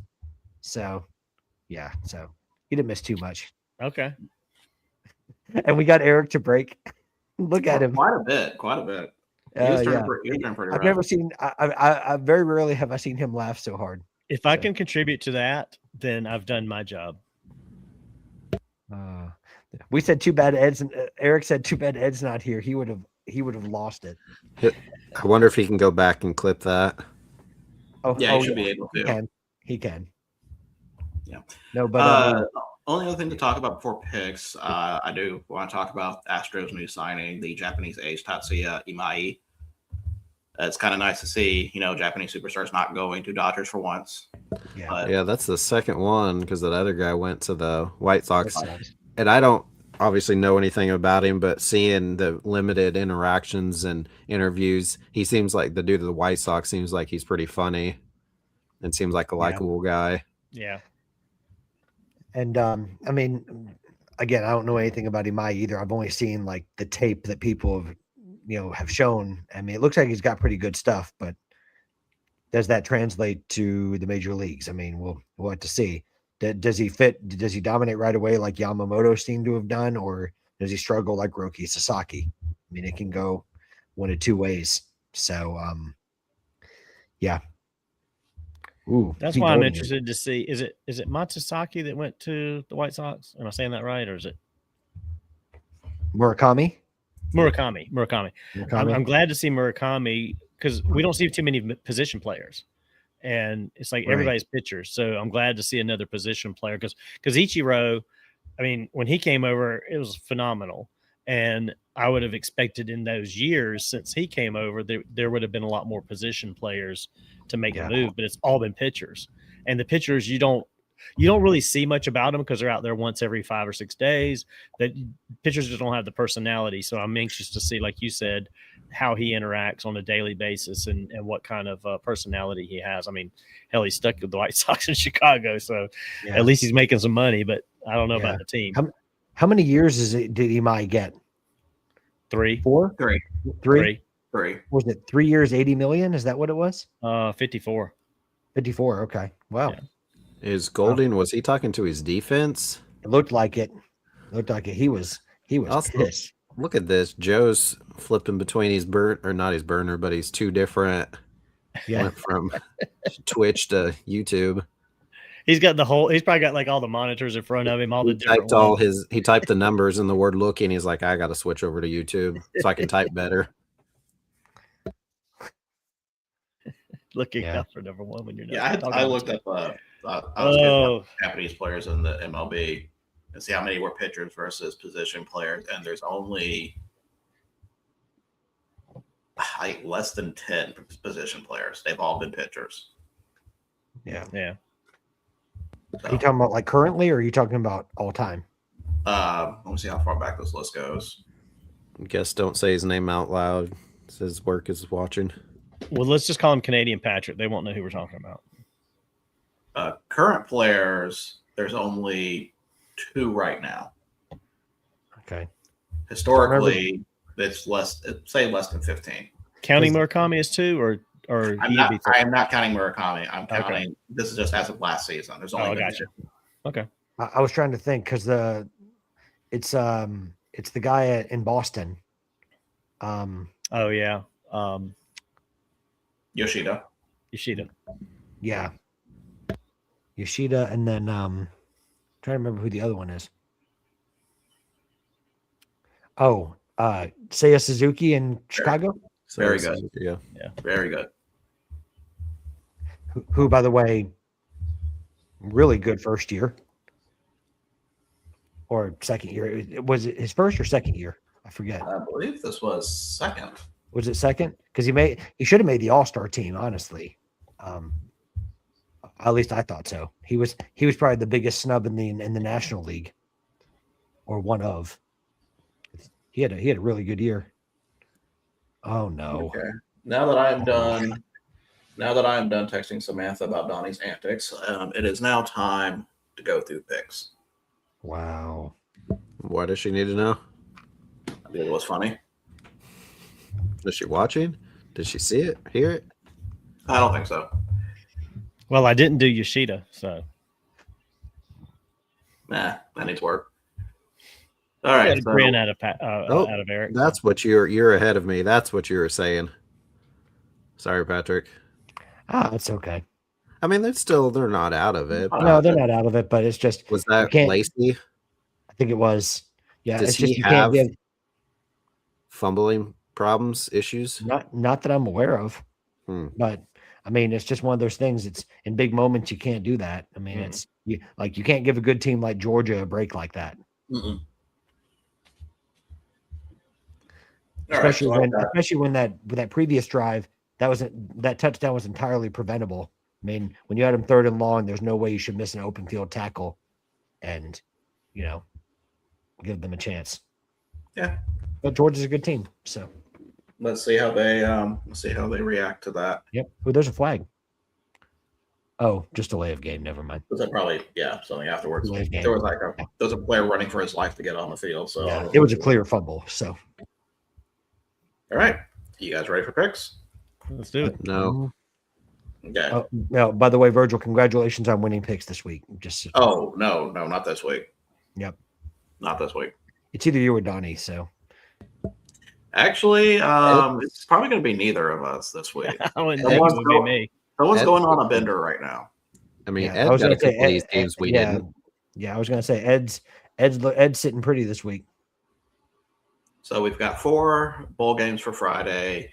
We've got the FCS championship. We've got the Division III championship, and we got the ever so predictable Week 18 NFL games. So let's start. So first game we have, and Ed did send me his picks, so I can't do bits for that. It's Kent State for every pick. It's Kent State for every game, just so you're aware. Of course. So the first game is the Lockheed Martin Armed Forces Bowl. It is Rice versus Texas State. Texas State's a 14.5-point favorite over under 57.5. Texas State at 80.1%. Can we stop doing these bowls after the playoff games of we have these random no-name bowls that are happening after we're already 2 rounds in the playoff. These games should all happen before that. The playoffs should be pre-Christmas. Yep. You should be pre-season. Texas State. Okay. Patrick. Texas State. Donnie. Same, Texas State. And Texas State for me. And I always forget Rice has a football team. and I know I don't mean that to be Rice disrespectful. I forget Rice University. Well, I don't forget because of my favorite baseball player, but yeah. By the way, shout out to a person on here that knows who he is, but I got a couple of signed baseball cards of that player sent to me by this individual, and that individual knows who they are. So thank you very, very, very much, and big shout out to you. That's nice. awesome. Ed also picked Texas State. Next game. No, again, he picked Rice. No, I'm not. I can't do that. He actually sent his picks this time on time. Oh, unlike me, he actually sent his picks. Nah, I said you've done it. Donnie has been late on picks. Eric is like the most efficient person. He will send it to me before he tells me he's not going to be here. That's how good he is. So I have to give props for Mr. Profit for that. Thank you. Teacher's pet. I was. What? I was a valedictorian for a reason. Were you valedictorian? What? Yes. Were you really? Yes. I didn't realize that. Yes. We're guys think I'm today not finding smart? this out. Oh my gosh. I No, was we didn't today say years. that. I was today years old when when I realized he was valedictorian. Good for you, bro. Thank you. One of my good friends at work, same thing. Recently, she found out. She's like, "Nuh-uh, I've known you for 2 or 3 years, and you've never." No, I mean, I'm not surprised. I know you're smart. I just didn't know. But there's a lot of smart people that weren't valedictorians. I wasn't one. Yes. Were you the only one in your graduating class? No. Donnie's seen my high school. He knows that it's a big school. There was 300-ish, Good for you. and That's I was good. one of 2 commencement speakers. I got to give the commencement speech during graduation in front of 2,000 people. That's why I like, and that's the thing. Like I always tell people, or people always like, this guy doesn't ever talk, which a lot of times I don't, but I don't mind it.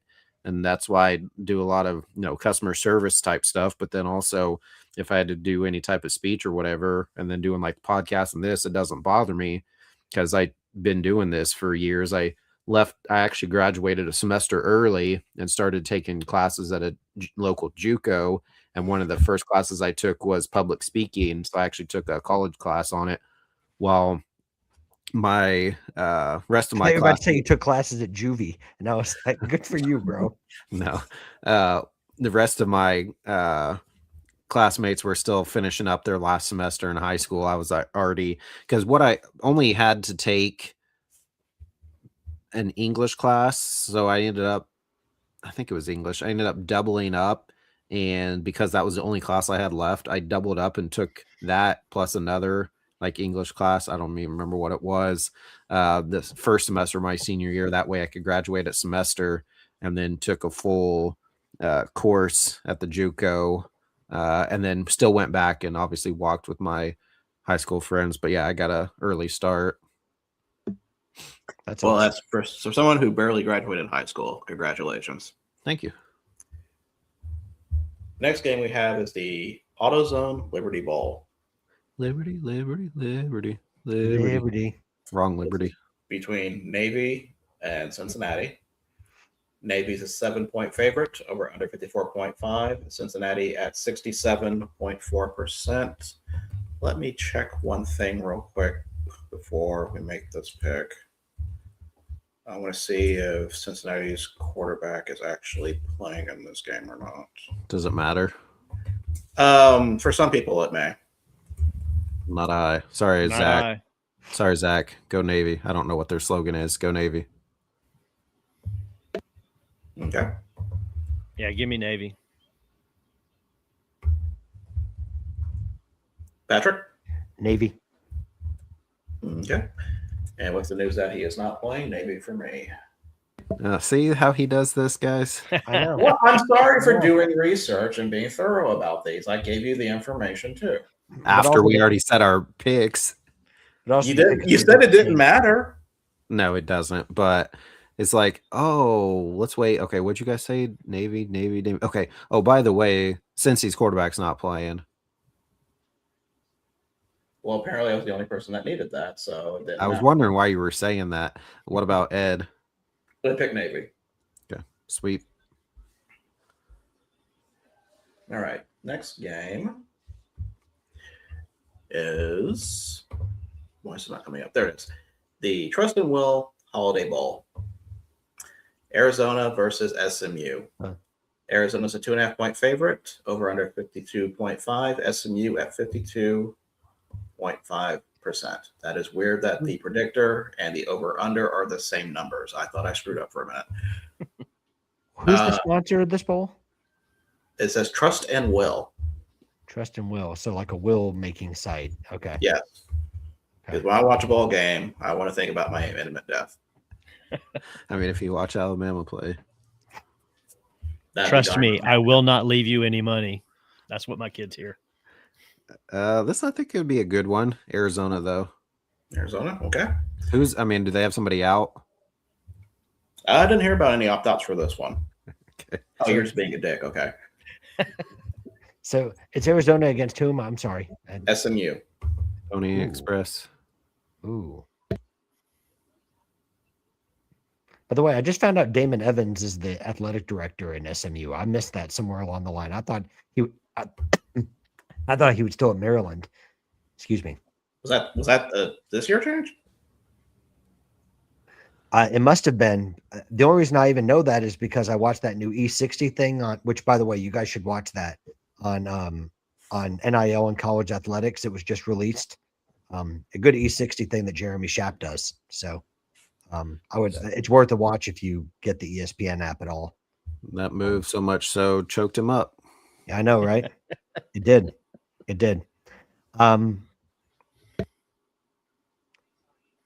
don't know who's playing and who's not, but give me SMU. Donnie. I'm going to take Arizona in this one. Do I need to remind you that SMU is an ACC team? Yeah. Okay. Doesn't matter. Who beat the lone ACC team that's still in the playoffs? I like Rhett Lashley a lot, and they may lose, but I like Rhett. Yeah, I like what he's doing at SMU. I'm not sold on the consistency that SMU showed or lacked showing this year. So he's saying the ACC is basically inconsistent across the board because he said the same thing about Miami. That's pretty much true, yes. It's because we have more parity. Well, listen, the C's in ACC does not stand for consistency. So Arizona for me. By consistency, do you mean only Duke? Duke does seem inevitable, doesn't it? That game was actually pretty good. I was watching some of that Arizona State game. I enjoyed that one. Enjoyed that one a lot. Dude, how do you drop that? That's a bad drop. Well, speaking of Duke, now the next game is the Duke's Mayo Bowl between Wake Forest and Mississippi State. Mississippi State is a 10.5-point favorite. Over under 56.5. Mississippi State at 58.7. Even though Mississippi State is 5-7. ACC, baby. Wake Forest. No, you can't do that after not picking SMU. I can against an SEC team, absolutely. Donnie just means more. Apparently so. Eric. Wake Forest. Okay. Patrick. Wake Forest. I'm surprised this one's a sweep. Wake Forest. Well, I mean, I think Wake Forest objectively is a good team. Yeah. Mississippi State, it just depends on what you get every week. I mean, they looked really good to start the season, and then they kind of just fell off. That's Jeff Lebby, I think is the coach's name. I think he's building something there. I think if he gets more time, I mean, but I don't know. Was it Wake Forest or Georgia Tech that played Duke in the ACC championship game? Neither. That was Virginia. That was Virginia. That's right. It's like, Yeah. Yeah. Virginia with what's that dude's name again? Oh, Tony Bennett. Tony Elliott. Tony Bennett. Tony Bennett. That guy that used to But be I at Clemson, Tony Bennett. And Donnie tried to tell me he was a singer, and I was like, okay. But I think Georgia Tech and Wake were part of the tiebreaker. That's probably why you're thinking of that. They were all part of that. Yeah. Wake was beating Georgia Tech at Wake Forest, and then I think they blew a 17-point lead or something like that. Yeah. Georgia Tech came back and won. Yeah. All right, that is it for the bowl games. Now, 2 games that Eric's not going to pay attention to. FCS Championship.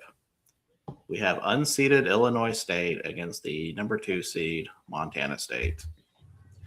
Montana State's a 10.5-point favorite, over under 56.5. When was the last time they've played? That's a good question. They have not played since You talking about the teams themselves or against each other? Teams themselves. At least The been semifinals. It's been December like 10 days. 20th was their last game. So I'll say it's been about 10 or 12 days. Way I don't too get- long. I don't in get between. why they do it for this. I don't. Like, yeah, I would have thought they would have had it like this past weekend before all of this mess. All It's of this disgusting, New and Year's it's all Eve stuff. it's all the cowards' fault. Yes. Also, this game is in Nashville. So here's my, and you'll be there. I will not be there. What kind of We're fan are you?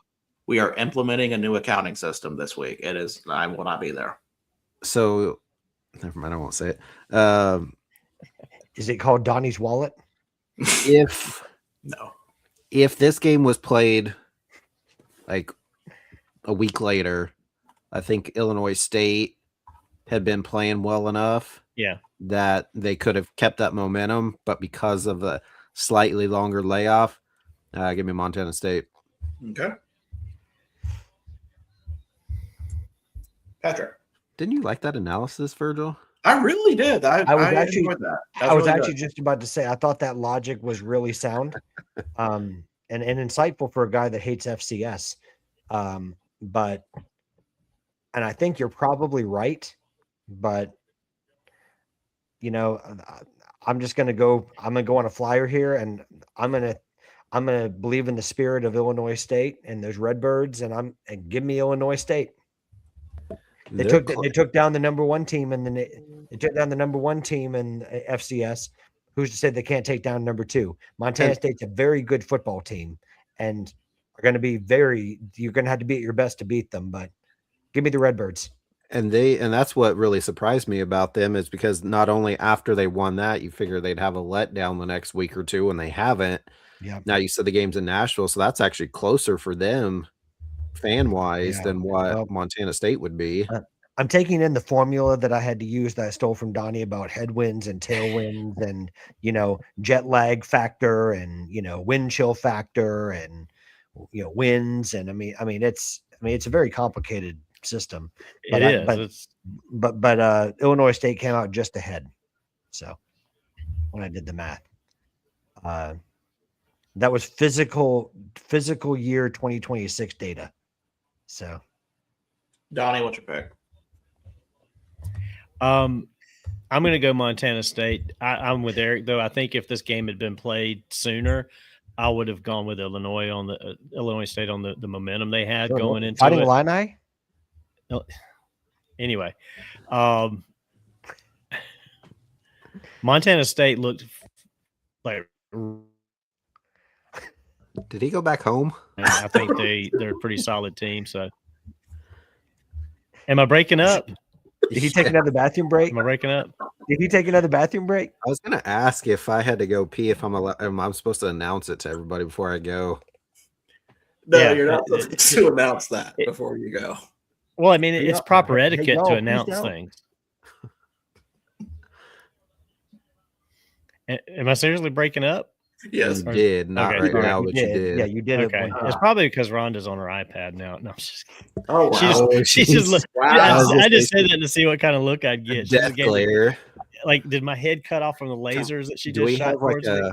a back behind camera that pans over to the wife when he says that to I see know. her death stare?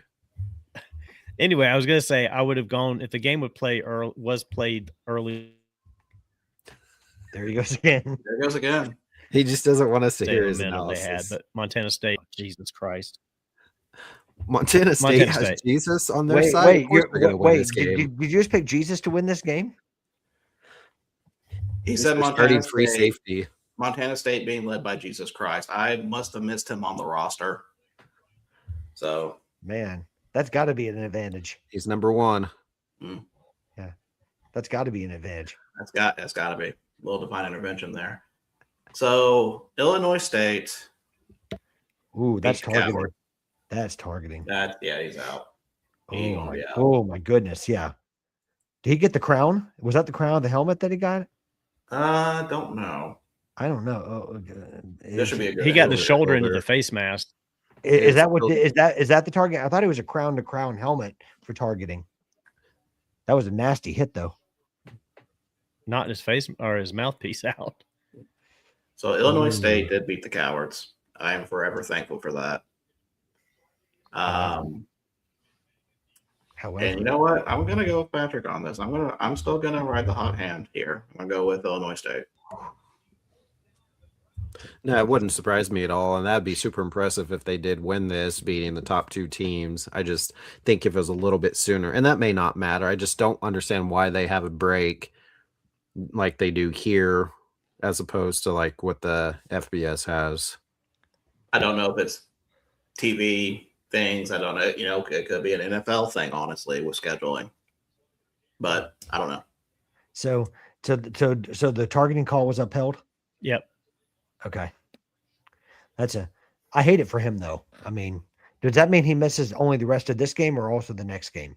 First half of the next game. First half of the next game. Okay, I'm If glad they Lee's okay advance. too. By the way, that was If If there is nasty. a next. All Does right. that if the season does end, does it extend into the next season? I If think it he's on does. even if he's not on the same team. Not sure. Yeah, I think because didn't LSU have for the first half of the game? Something about And LSU. that came up at the last. Didn't LSU have a player that was on Yeah. a different team that came over and got Yes. So I think it carries with you. I'll let you go to the NFL. And then that'd be funny if they carried it over there too. All right. Now we've got that was FCS championship. Now we have Division III championship. This is Wisconsin River Falls against North Central College. North Central College is a 1-point favorite and over under 59.5. This game is in Canton, Ohio. And Wisconsin River Falls, of course, is in Wisconsin. North Central College is in Naperville, Illinois. Yep. Which I've been there before because my aunt used to live there, just outside of Chicago. Yep. About an hour. Fun fact. So North Central is the overall number 1 seed. Wisconsin River Falls, I'm trying to think, were they number 1 seed in their region? Let me take a look as you guys ponder this game. These balls, he's putting it right in there and they're missing them. It's like they're trying to throw the game or something. Or talk about Ole Miss, Georgia. That works too. Yeah, he needs to spike this ball. They can't spike it. It's third down. It'll be fourth. Well, good. I mean, we're gonna run out of time. They tried to run everybody out there to kick a 10 field goal with 7 seconds to go. Like, what the horrible. hell? That's horrible game management. Yep. Okay, so Wisconsin River Falls was a number 2 seed in their region. North Central was top seed in their region.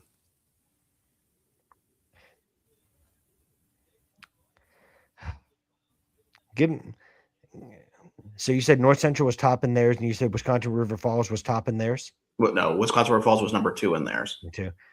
Give me North Central. I think that they've had a really dominant run. Yeah. Okay. Donnie. North Central. Eric. Give me the Napervillians.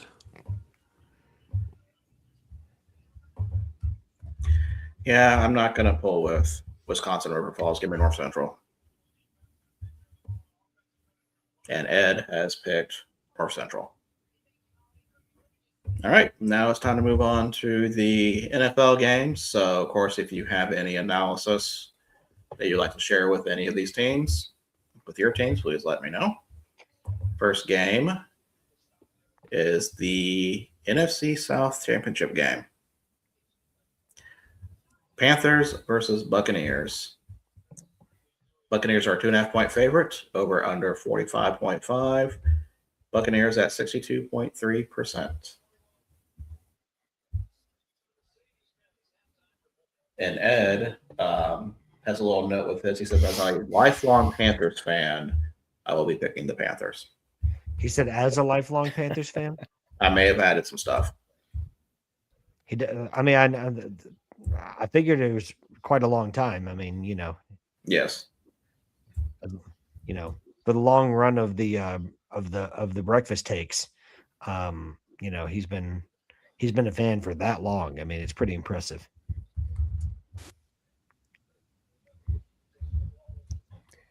I mean, it's better than being a fan of Cleveland. I'm a fan of their QB room, to be fair. Yeah. So, Donnie, what do you think about this game? I don't even want to start talking because it's going to cut out on me. Y'all miss everything I'm saying, but I'll try. It makes me nervous because the game's in Tampa, but I think the Panthers have a good shot at winning this game. We can't make stupid mistakes. I think it's a toss-up game, actually, or a pick-em game to me overall. But I'm going to go with the Panthers. Hopefully they can find a way to win the game. I'm hopeful now that Olave is out, which that makes much difference for New Orleans. But the fact that Atlanta beating the Rams actually makes me feel good. If they can win against New Orleans, then it doesn't matter as far as playoffs are concerned. But I want the Panthers just to win this game anyway. So hopefully they can find a way to not let Baker get hot at home with Mike Evans. Okay. Eric. I think the Buccaneers are going to win. But as Donnie was talking about, the other game is going to have actual implications on who makes it in the playoffs. So I don't think it matters that the Panthers won't win this game, but give me the Bucs just because they're at home. Patrick. So question. So the Falcons game is going to determine can determine who gets in. If the Panthers lose, yes. But the Panthers are going to try to win on Saturday so that doesn't matter. But if they were to lose, we're going to be pulling for the Falcons. Atlanta has to win for the Panthers to make the playoffs over the Bucs. So basically, Atlanta can screw Tampa Bay by beating New Orleans if that matters to Atlanta. Man, the Panthers are going to be mad that they've been beating the Panthers all these years. Sorry, the Panthers are going to be the Panthers are going to be mad they've been beating the Falcons all these years. I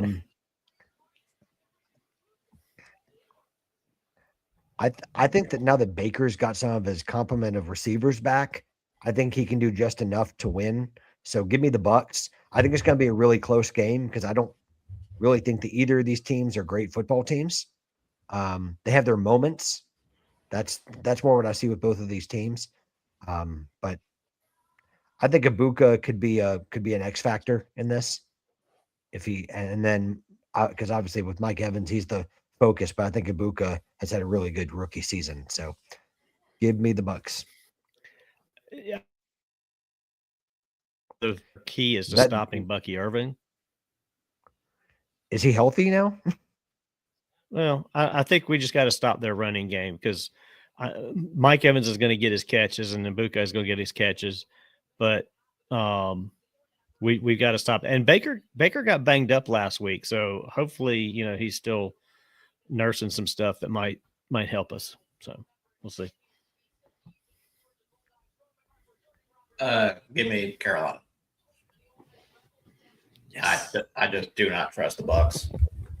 Watching their game last week, I just thought they were flat, Man, losing to Dolphins. if only the Panthers had the Bucks like Donnie does. Yeah. Next game, 49 Seahawks versus 49ers. Seahawks are 1.5 point favorite, over under 49.5. 49ers at 51.3%. Ed has picked Seattle.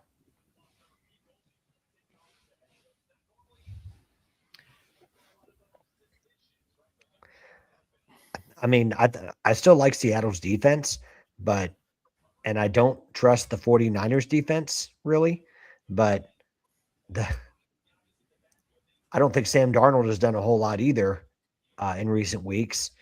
And 49ers offense has been outstanding despite like the opening hiccup against the Bears. Because that was a pretty good Bear. Sorry, no, I know they haven't played a lot of great defenses in recent weeks, but I'm gonna go with a hot hand. Give me the 49ers. Okay. Yeah, I'm going to take the 49ers at home too. They want to get that number one seed. They want to have the path be all the way to the Super Bowl for them at home potentially. So they're going to be playing their ass off, and I think they're playing better than Seattle. Seattle, granted they struggled against the Panthers a little bit last week, and Darnold looked okay, but we'll see. I'm going to go with the Niners. They struggled against the Colts too. Yeah. I mean, And then they scored a touchdown against the Colts. It was all field goals.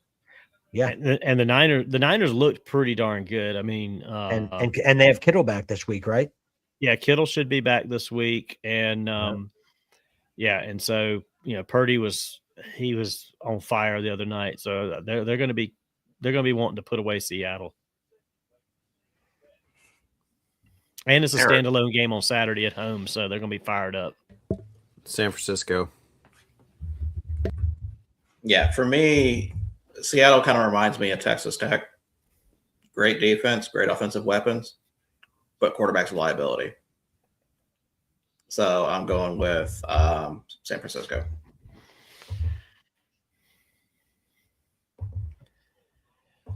Next game. Apparently, Patrick was upset that I said that, and that's okay. Next game. Like, I'm out of here. Saints versus Falcons. Falcons are a 3-point favorite, over under 42.5. Atlanta 53.7%. And Ed has picked the Saints. What? Let me double check that. They've been playing okay. Shuck is they have. Oh yeah, I'm just because if they win, this will be a 7-win team this year after starting out. Because if Shuck would have been the starter, when did he come in? Still early in the year, I think, but. Or maybe not, but week 8. No, he came in, I think, I was about to say about 5 or 6 games ago. Yeah. Well, then they for sure probably could have been a 9-win team, but the Falcons looked really good the other night. Was that the Rams game? Yes. Yeah. Why do you say it like that? You know why. And Bijan looked really good. Cousins, I don't know about that, but I do think the Falcons would like to play spoiler, so give me the Falcons. Okay. Yeah, I'm gonna take the Falcons at home as well, despite the fact that it may help the Panthers. I think a lot of those guys are fighting for their jobs overall to some extent. And it seems like the Falcon. I don't know if the Falcons players are playing for Coach Raheem Morris. Raheem, yeah, his name went right out of my head. Raheem. I think he's been kind of on the hot seat a little bit this year with Falcons fans, and I think the players are trying to do everything they can to protect him a little bit. So we'll see. And they are playing better, but the Saints have been good this year too. So I think this will be a close game as well. Patrick. I think the Saints have started putting it together at the end of the season. I think what they've what they've done with what Kellen Moore has done with Tyler Shuck has been really good. And then I forget the name of that guy that Donnie picked up in fantasy football, but he's been good. That guy Donnie picked up, that's how I know him. What position? The running back. Dean. And Olave was looking really good before getting hurt. I know that's a factor in this because I think Olave is doubtful for this game. You're not talking about Devin Neal, but are you talking about Neal? Yeah. Devin Neal. Neal. He's been out, so you're probably talking Audric Estime from Notre Dame. Yeah. I don't have him. He was the one that scored last weekend. Yeah. And then Neal was at KU, but he got hurt. The overall point being that they've had guys step up. I think they're going to miss Olave because Olave's has looked good when he's been healthy. But Olave is out. Olave is out of the game. Well, I knew he was doubtful, so I knew he's out. Was probably not going to be a factor. But I still think Tyler Shuck has won his first 4 games starting.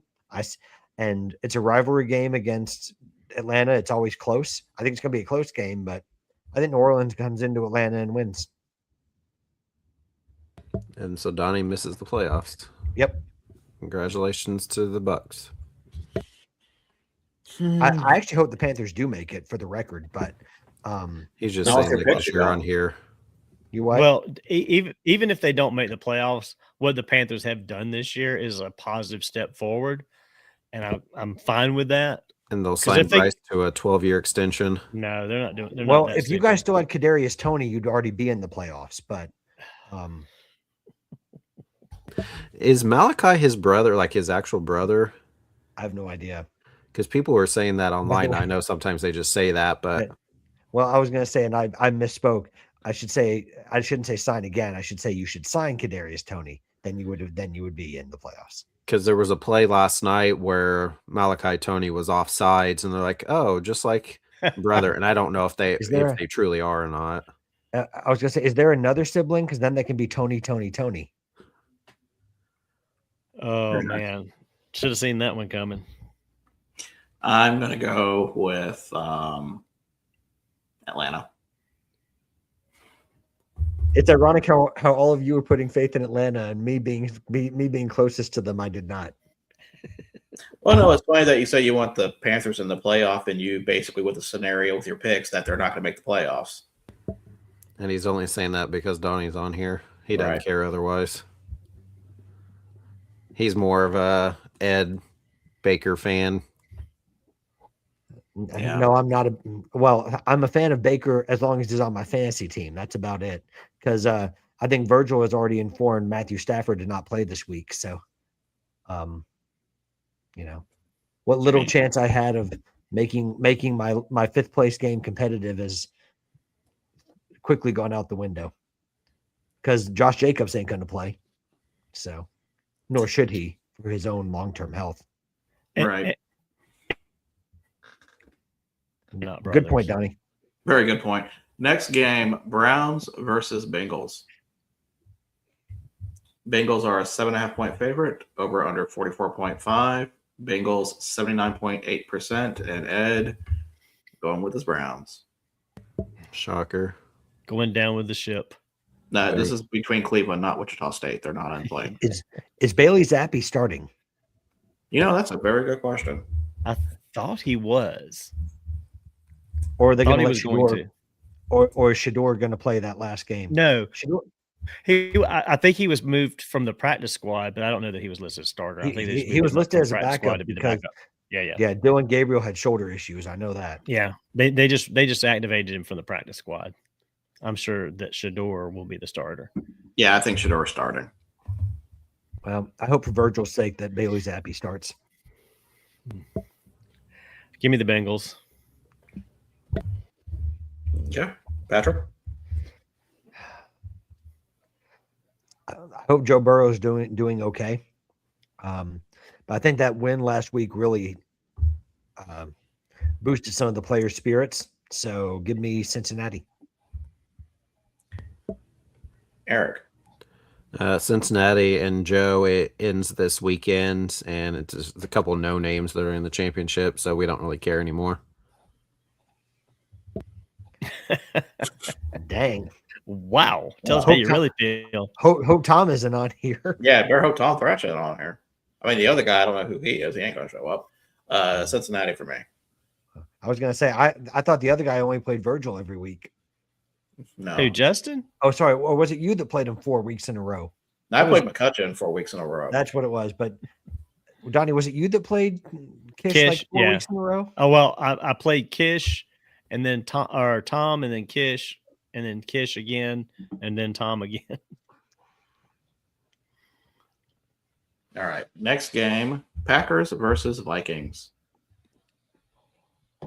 Vikings are a 7.5-point favorite. Wait, that can't be right. Hold on. Yes, it can be. Yeah, it is right now with the That's Packers. right. We're starting Clayton Tune. Oh, So yes, it's correct. And they're starting Max Brosmer. over under is 35.5. Under. Green Bay. Did you say that the Vikings are starting Rex Grossman? Yes. That's better than their other option. Well, I was gonna say, and you said that the Packers offense is gonna be in tune. Tiny Tunes, yeah. Looney Tunes. Ooh, I love Tiny Tunes. That was my jam when I was a kid, man. Green Bay is 75.2%, and Ed has picked Green Bay. Why? I don't know. Give me the Vikings. We're not going to win. Although I hope to see if Diggs gets a couple snaps just to see if he could be playoff ready. He's been terrible this year, but he was obviously a all-pro Pro Bowler previous, and I think maybe getting out of Dallas, maybe re-energized because he's really good friends with Micah Parsons, and so Parsons is glad he's there, and we didn't have to pay a lot to get him for the last game plus whatever playoffs we make, but hopefully he's not worse than Nixon. Hobbs is out for the season.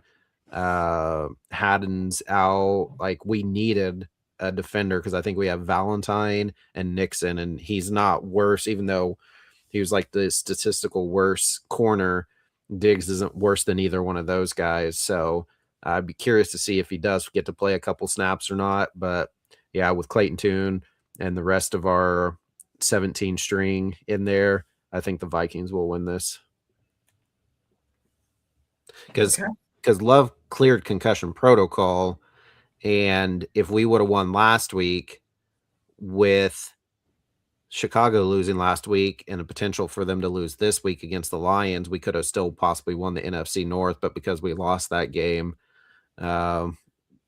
we obviously don't have anything to play for. So we're resting our starters as if it's a bye. And the only bad thing now is Love didn't play. Now will be the last two and a half games essentially before he comes in and plays in the playoffs again. So there's no seeding advantage if they win this game. Nope. We're the 7th seed. Okay. The only difference would be who we play. So if Chicago wins, we play at Chicago. If they lose and the Eagles win, we play at Philly. So those could still be the 2-3, but Green Bay is locked as a 7. Okay. Patrick. Eric, is there a reason that Malik Willis isn't playing? Is it because he's an impending free agent, or that plus he hurt his shoulder? Okay. He hurt it the end of the whatever game he came in 2 games ago at the end of the game, the Bears game. And then towards when he got out last game against Baltimore, he threw a pass and he didn't even didn't hit anybody, but the way he threw it, he hurt his shoulder even more. So Okay. I think he could have potentially played, but also the fact that they want to keep him obviously because he's a free agent is probably going to sign, but also they want to keep him or get him healthy for the playoffs in case Love goes out again. Well, I was going to say, and they need that insurance policy in case Love doesn't clear concussion protocol or that he has lingering effects from it. He already has cleared. Okay. So he could have played this week, and he was practicing again, but they weren't going to play him because this game doesn't mean anything for Green Bay. Yeah. So, with Willis having a shoulder injury, they want to get him healthy enough in case he needs to play in the playoffs that he can. Okay. Give me the Vikings. Can't believe I'm picking a team helmed by JJ McCarthy to win, but I Well, am. that's the good news. It's not going to be home by JJ McCarthy. Who's playing? Was it Max Oh, that's right. Grossman? Eric just said that. Yeah. Such a dumb cuff. Pay who was it? attention. Yeah, Rex Grossman. Yeah. Give me Rex Grossman and the Minnesota Vikings. Actually, I'd like to retract my statement. It is up in the air that McCarthy may play, but it looks like it's going to be. Well, listen, I like the narrative that I've built in my own head. Give me Rex Grossman and the Minnesota Vikings. All right. Donnie. I'm going to go with the Vikings at home because, like Eric said, Packers have nothing to play for. They're walking wounded for the most part. Vikings are going to just win this one. Are the emissions from the team bus going to have any impact on like the Packers' ability? Okay. Yes. What is the Packers' carbon footprint for this game? Thank you. That's a much better way to ask the question than what I was attempting to do. You're welcome. We'll ask Eric when he gets back. Well, and as Eric said, take the under on this because it's probably going to be some very low scoring. Oh, I forgot to ask Ed what his over-under is. I got to remember to send that. I'm going with Vikings, too. Like I said, just because, Packers really have nothing to play for. Man, Virgil's got all that inside info.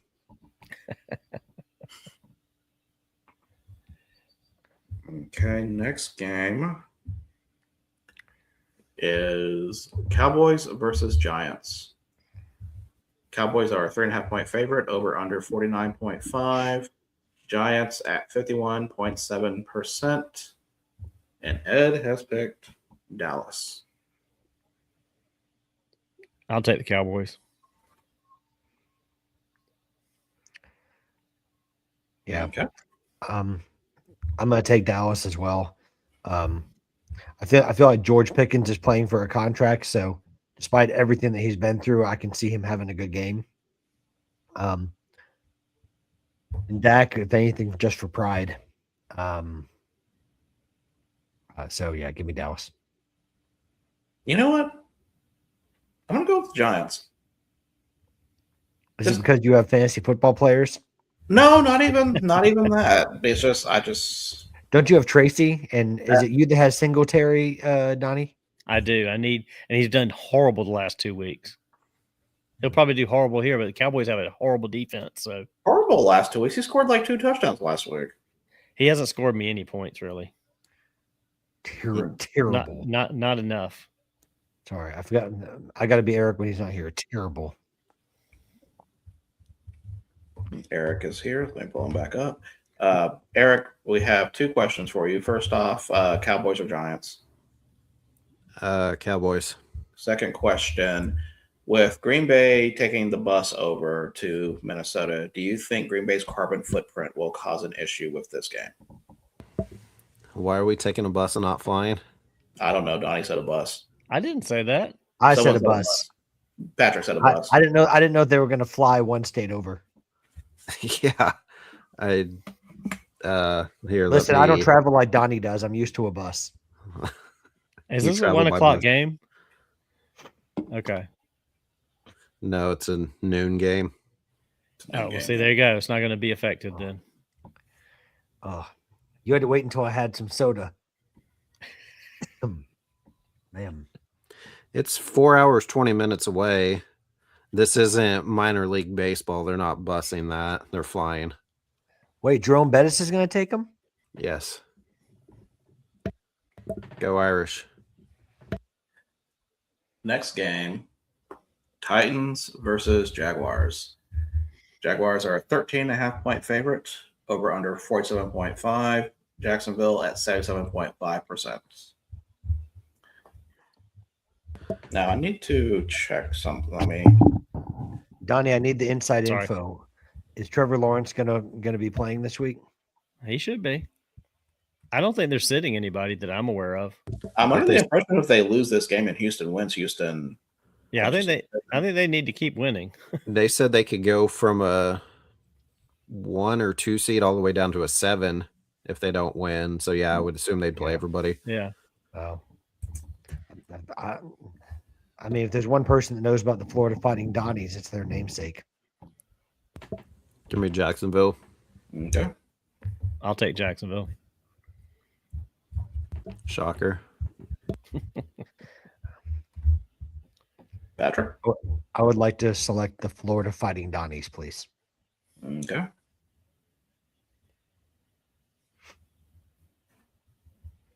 I was looking up the playoff scenarios, but I can't find them right now.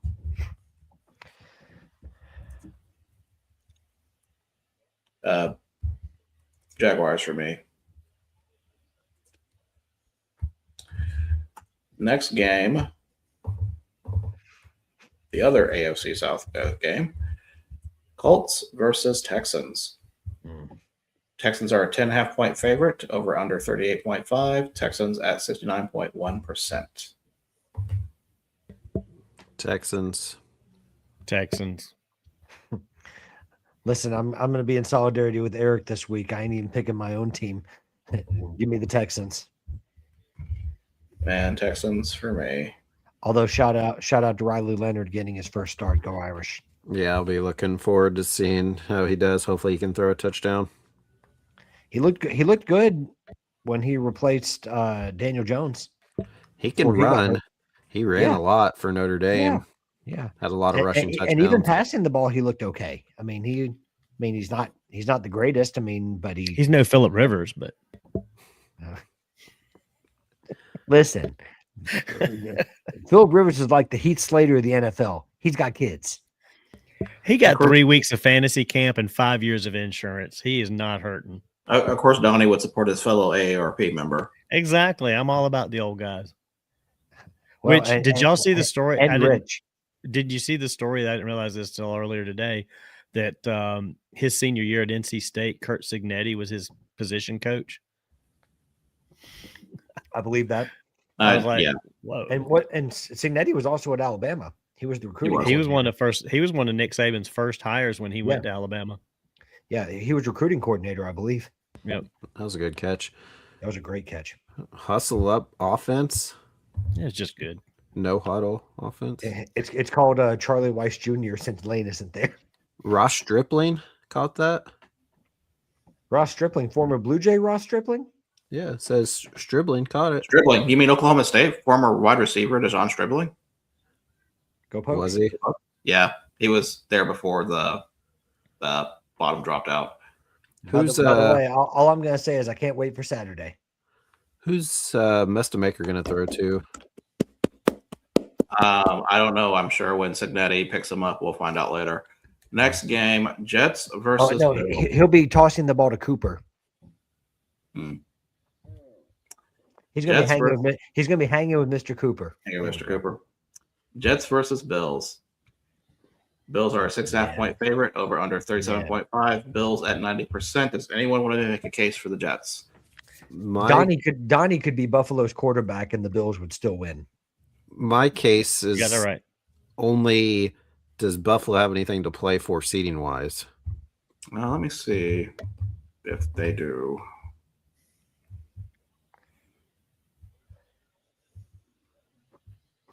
Buffalo does not.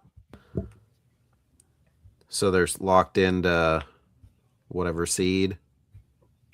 Well, and see, this doesn't give me seeding. It just talks about clinching. So let me see if I can find seeding. Because, so let me ask this then. Is Josh Allen even going to play? But doesn't matter because that 6.5 is what tells me I think they're not playing for anything. Mm-hmm. Because otherwise it would be at least a 13.5 point. Because there's no way that they're only a 6.5 point favorite of the Jets unless they're playing their Clayton Tune as their quarterback. So Bills can still be, they can be the 5th, 6th, or 7th seed. Why would you run up the middle into a freaking wall of people?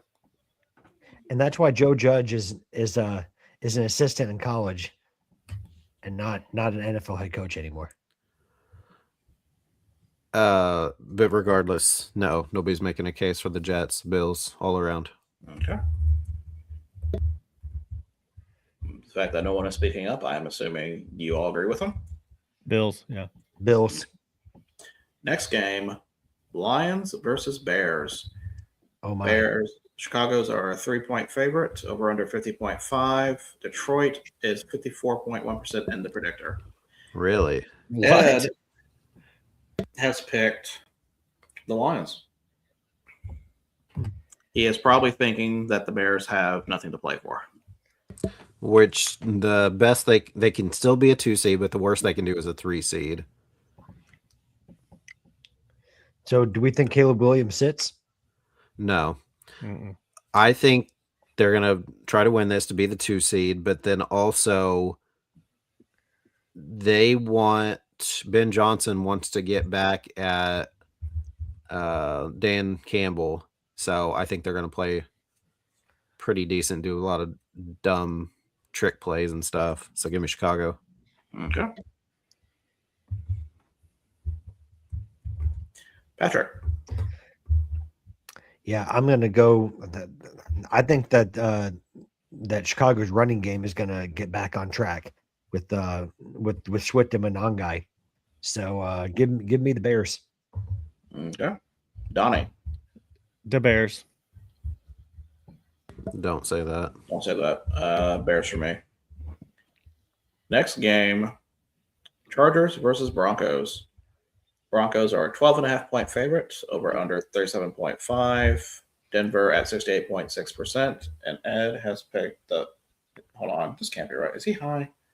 Chargers. Yes, he is. Is He is going against the grain on all these picks. Is that an Olipop? What I have? No, it's like the last can I have of the holiday creamy vanilla Coke. Holiday edition. Denver.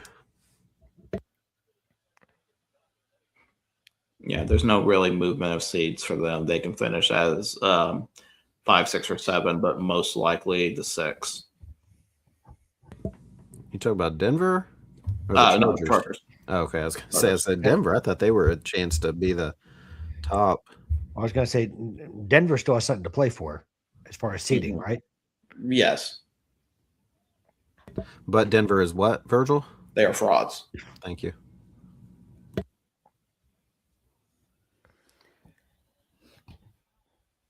I'll take Denver.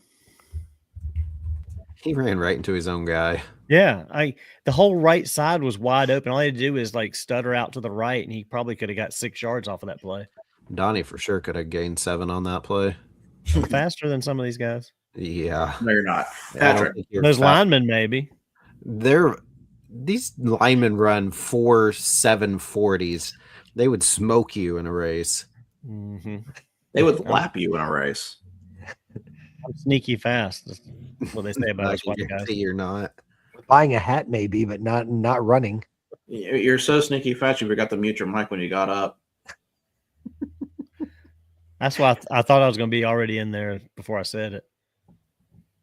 Oh Okay. man. Patrick? Man, I'm turning.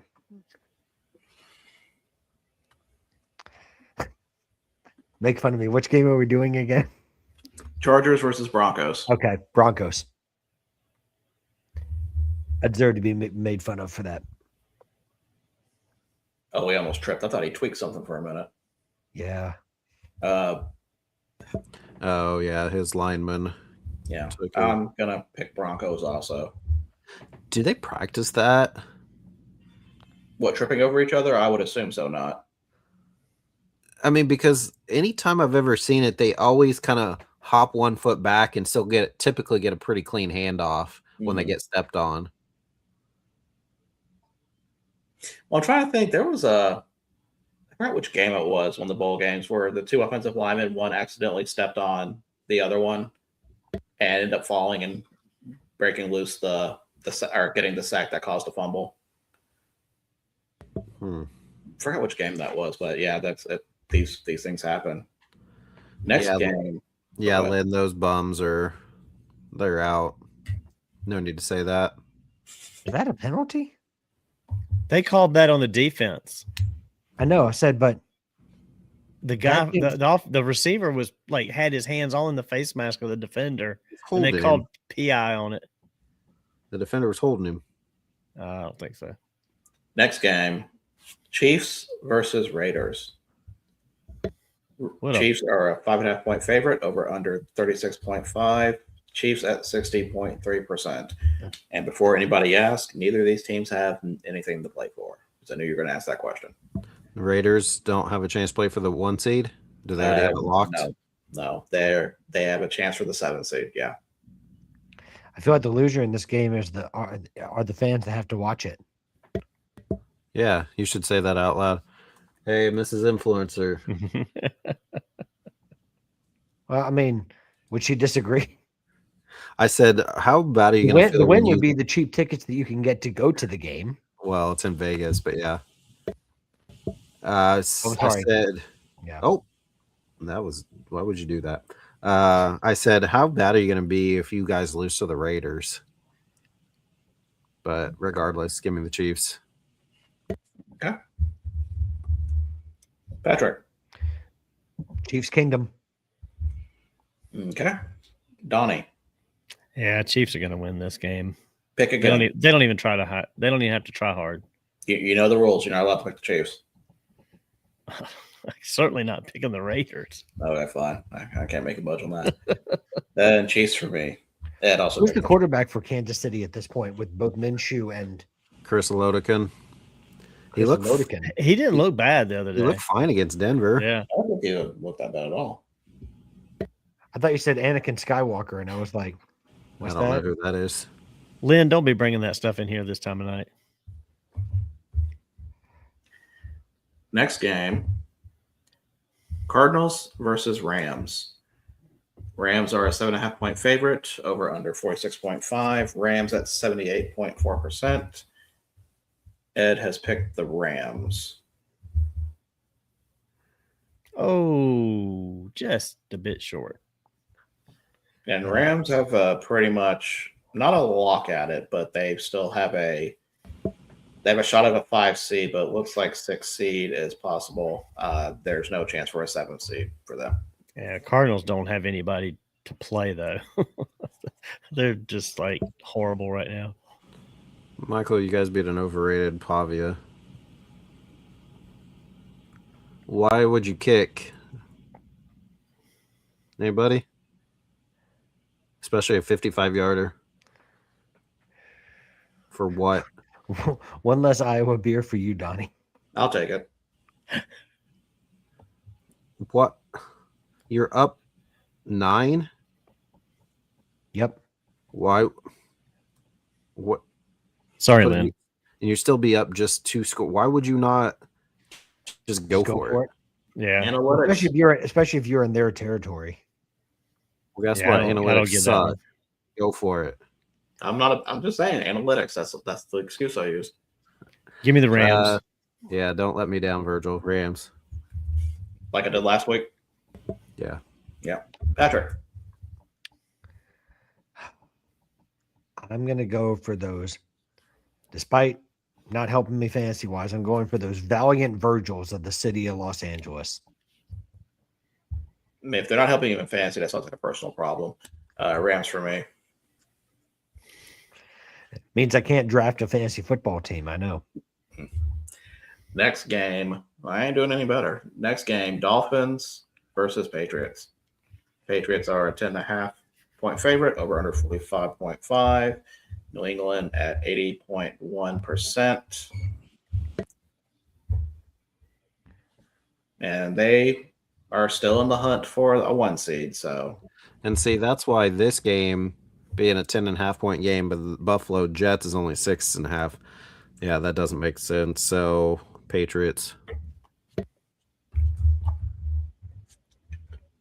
Patrick.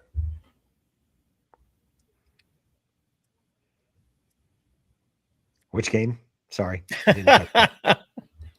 Where am I? At all? Dolphins versus Patriots. Sorry, I've been tuning into the game. As if that isn't obvious. I know. I saw a commercial right now. I know. Yeah. I saw the commercial. Any word on Drake May, whether he's going to play? Yes. They're playing for a 1 seed, so yes, he will. Yeah, I figured he would. Okay. Give me the Patriots. Okay. Donnie. Give me the Patriots. Miami has definitely improved quite a bit, but not enough to beat the Patriots. Give me Patriots. And by the way, what's Mike Grell doing up at 10:22 p.m. on a work day? Right. Oh, wait a minute. I'm sorry. He's on Watching vacation. He's on vacation. I forgot. He's making you do the work, and he's not working. I'm not working. He's not Also, working. 10:22. He's been sick, actually. He was supposed to let me know if he was feeling better tonight. Your clock's 3 minutes behind. Oh, I'm just looking at the time that he posted it, not what time it is. Okay. Sorry. Next Just game, woke- Commanders versus Eagles. Eagles are a 4.5-point favorite, over under 38.5. Eagles at 73%. They're pretty much sitting everybody from what I've seen. And Is he Ed sick? picked the Eagles.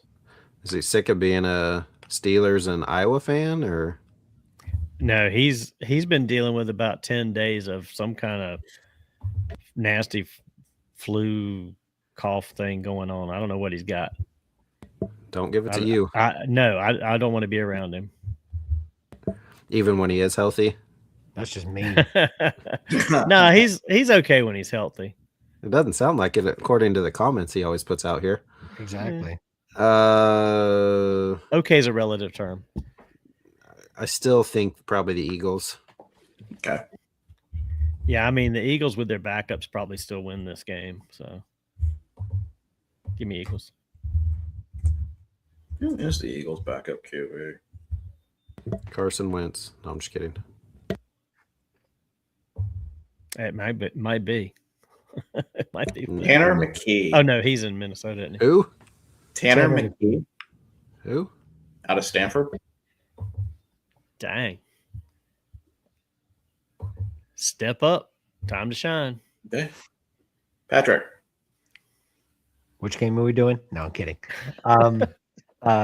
Give me the Eagles. Okay. I'm going to go with the Eagles also, which means they will lose.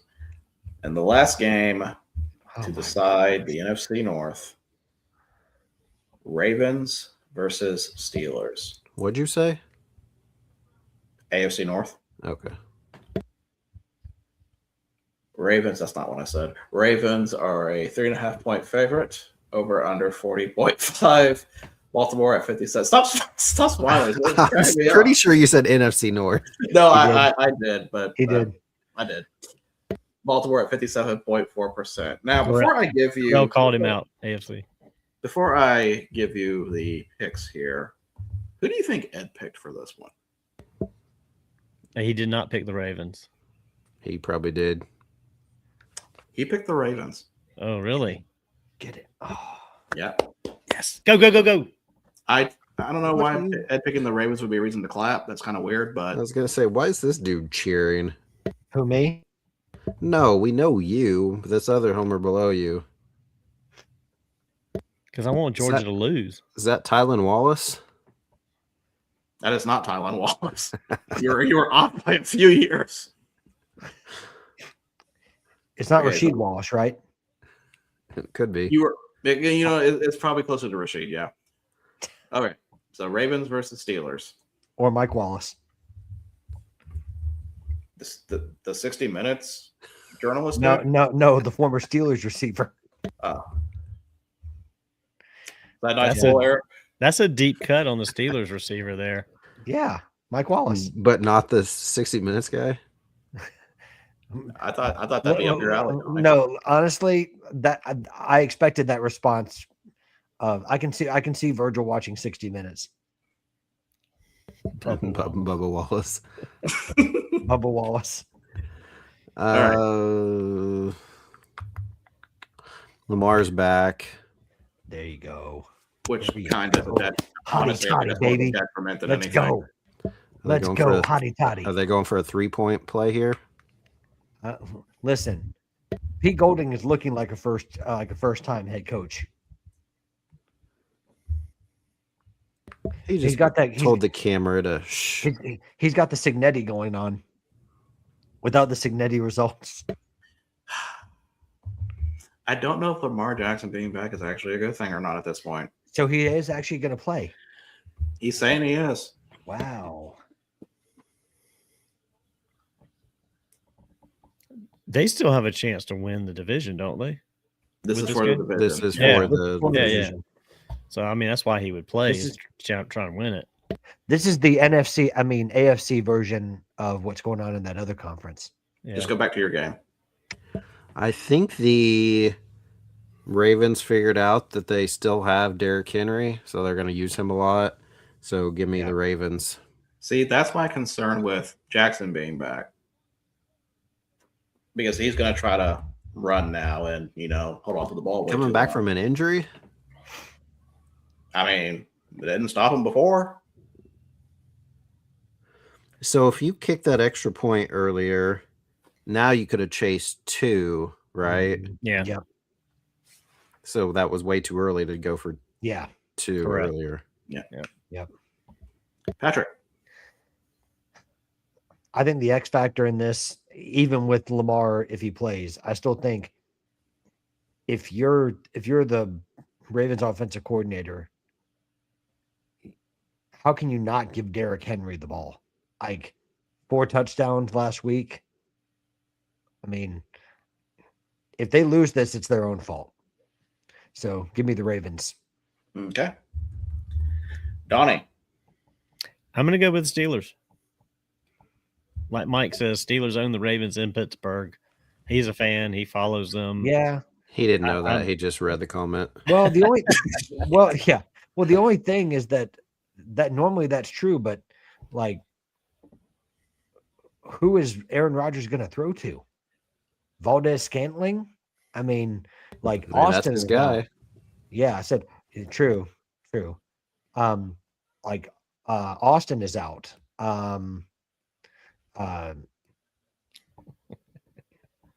Like they just don't have any receivers that are available. Well, they got like 300 tight ends to throw to, so. True. Is that Fryermuth or whatever it is? Pat Fryermuth, Washington, Smith. No, Washington's out for the season. out. Yeah, Oh, he got Washington's hurt. out for the season. Oh, I missed that. Last week. He got hurt last week. Is it Darnell Washington? Is that right? Yeah. Mhm. He broke his forearm or something like that, and he's out for the season. I apologize. I did not know that. Yeah. So. I'm thinking Austin's back.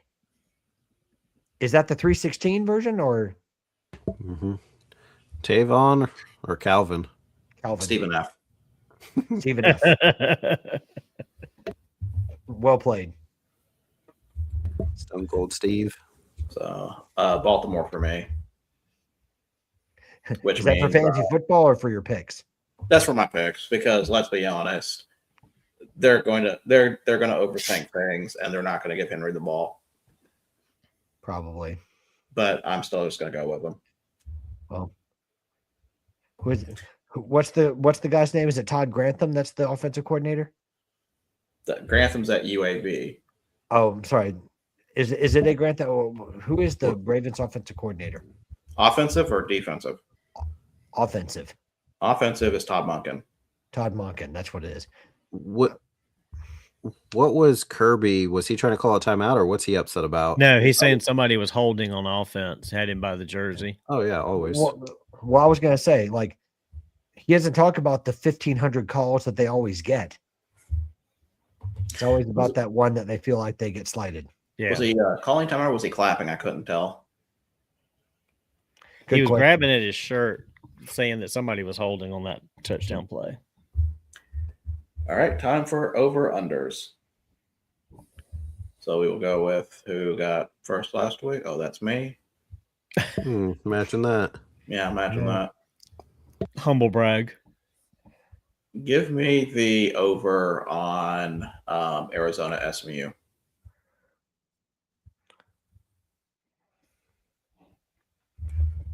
Okay. And next is Eric. Give me the under Green Bay and Vikings, Brosmer against Toon. So you are sticking with that. Very good. Since Ed was third, he's picking the under on Panthers and Bucks.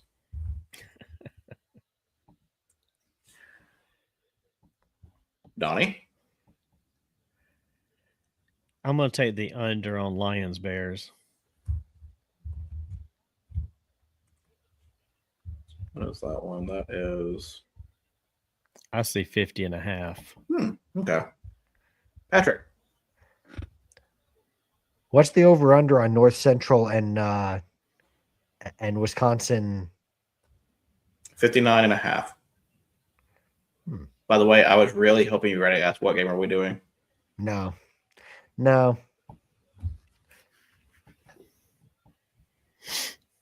Give me the under on North Central Wisconsin. Okay. How many times is he going to throw it into the line? I don't know, but it's a. Are they doing a fake pass here? They are. I freaking swear. Do you? They even telegraphed that was what they were going to do, was a play, and still couldn't stop it. All right. So, and Patrick, you did say under for North Central. Yes. Okay. So picks are locked and saved and will not change unless I find it convenient. So welcome to the end of the show. That's what I was going to say. I'm going to open the floor. Is there anything else you guys would like to talk about before we head out, or anything else you want to bring up that we have not discussed? No. Prophet, you good? Yep. Oh, the e-driver says that he's right. What's he talking about? Don't laugh. You know I'm right. What's he talking about? I don't remember what that was about. Well, thank you all for joining us this evening for our first show in 2026. So we got a lot of games to go through, so we'll see how that works out for next week. We'll have the fallout for the championship games and the FCS, and of course the last week of the NFL. We'll have the fallout there and see what happens, and we'll have playoffs set. Thank you for joining us, and have a good weekend. We'll see you guys later.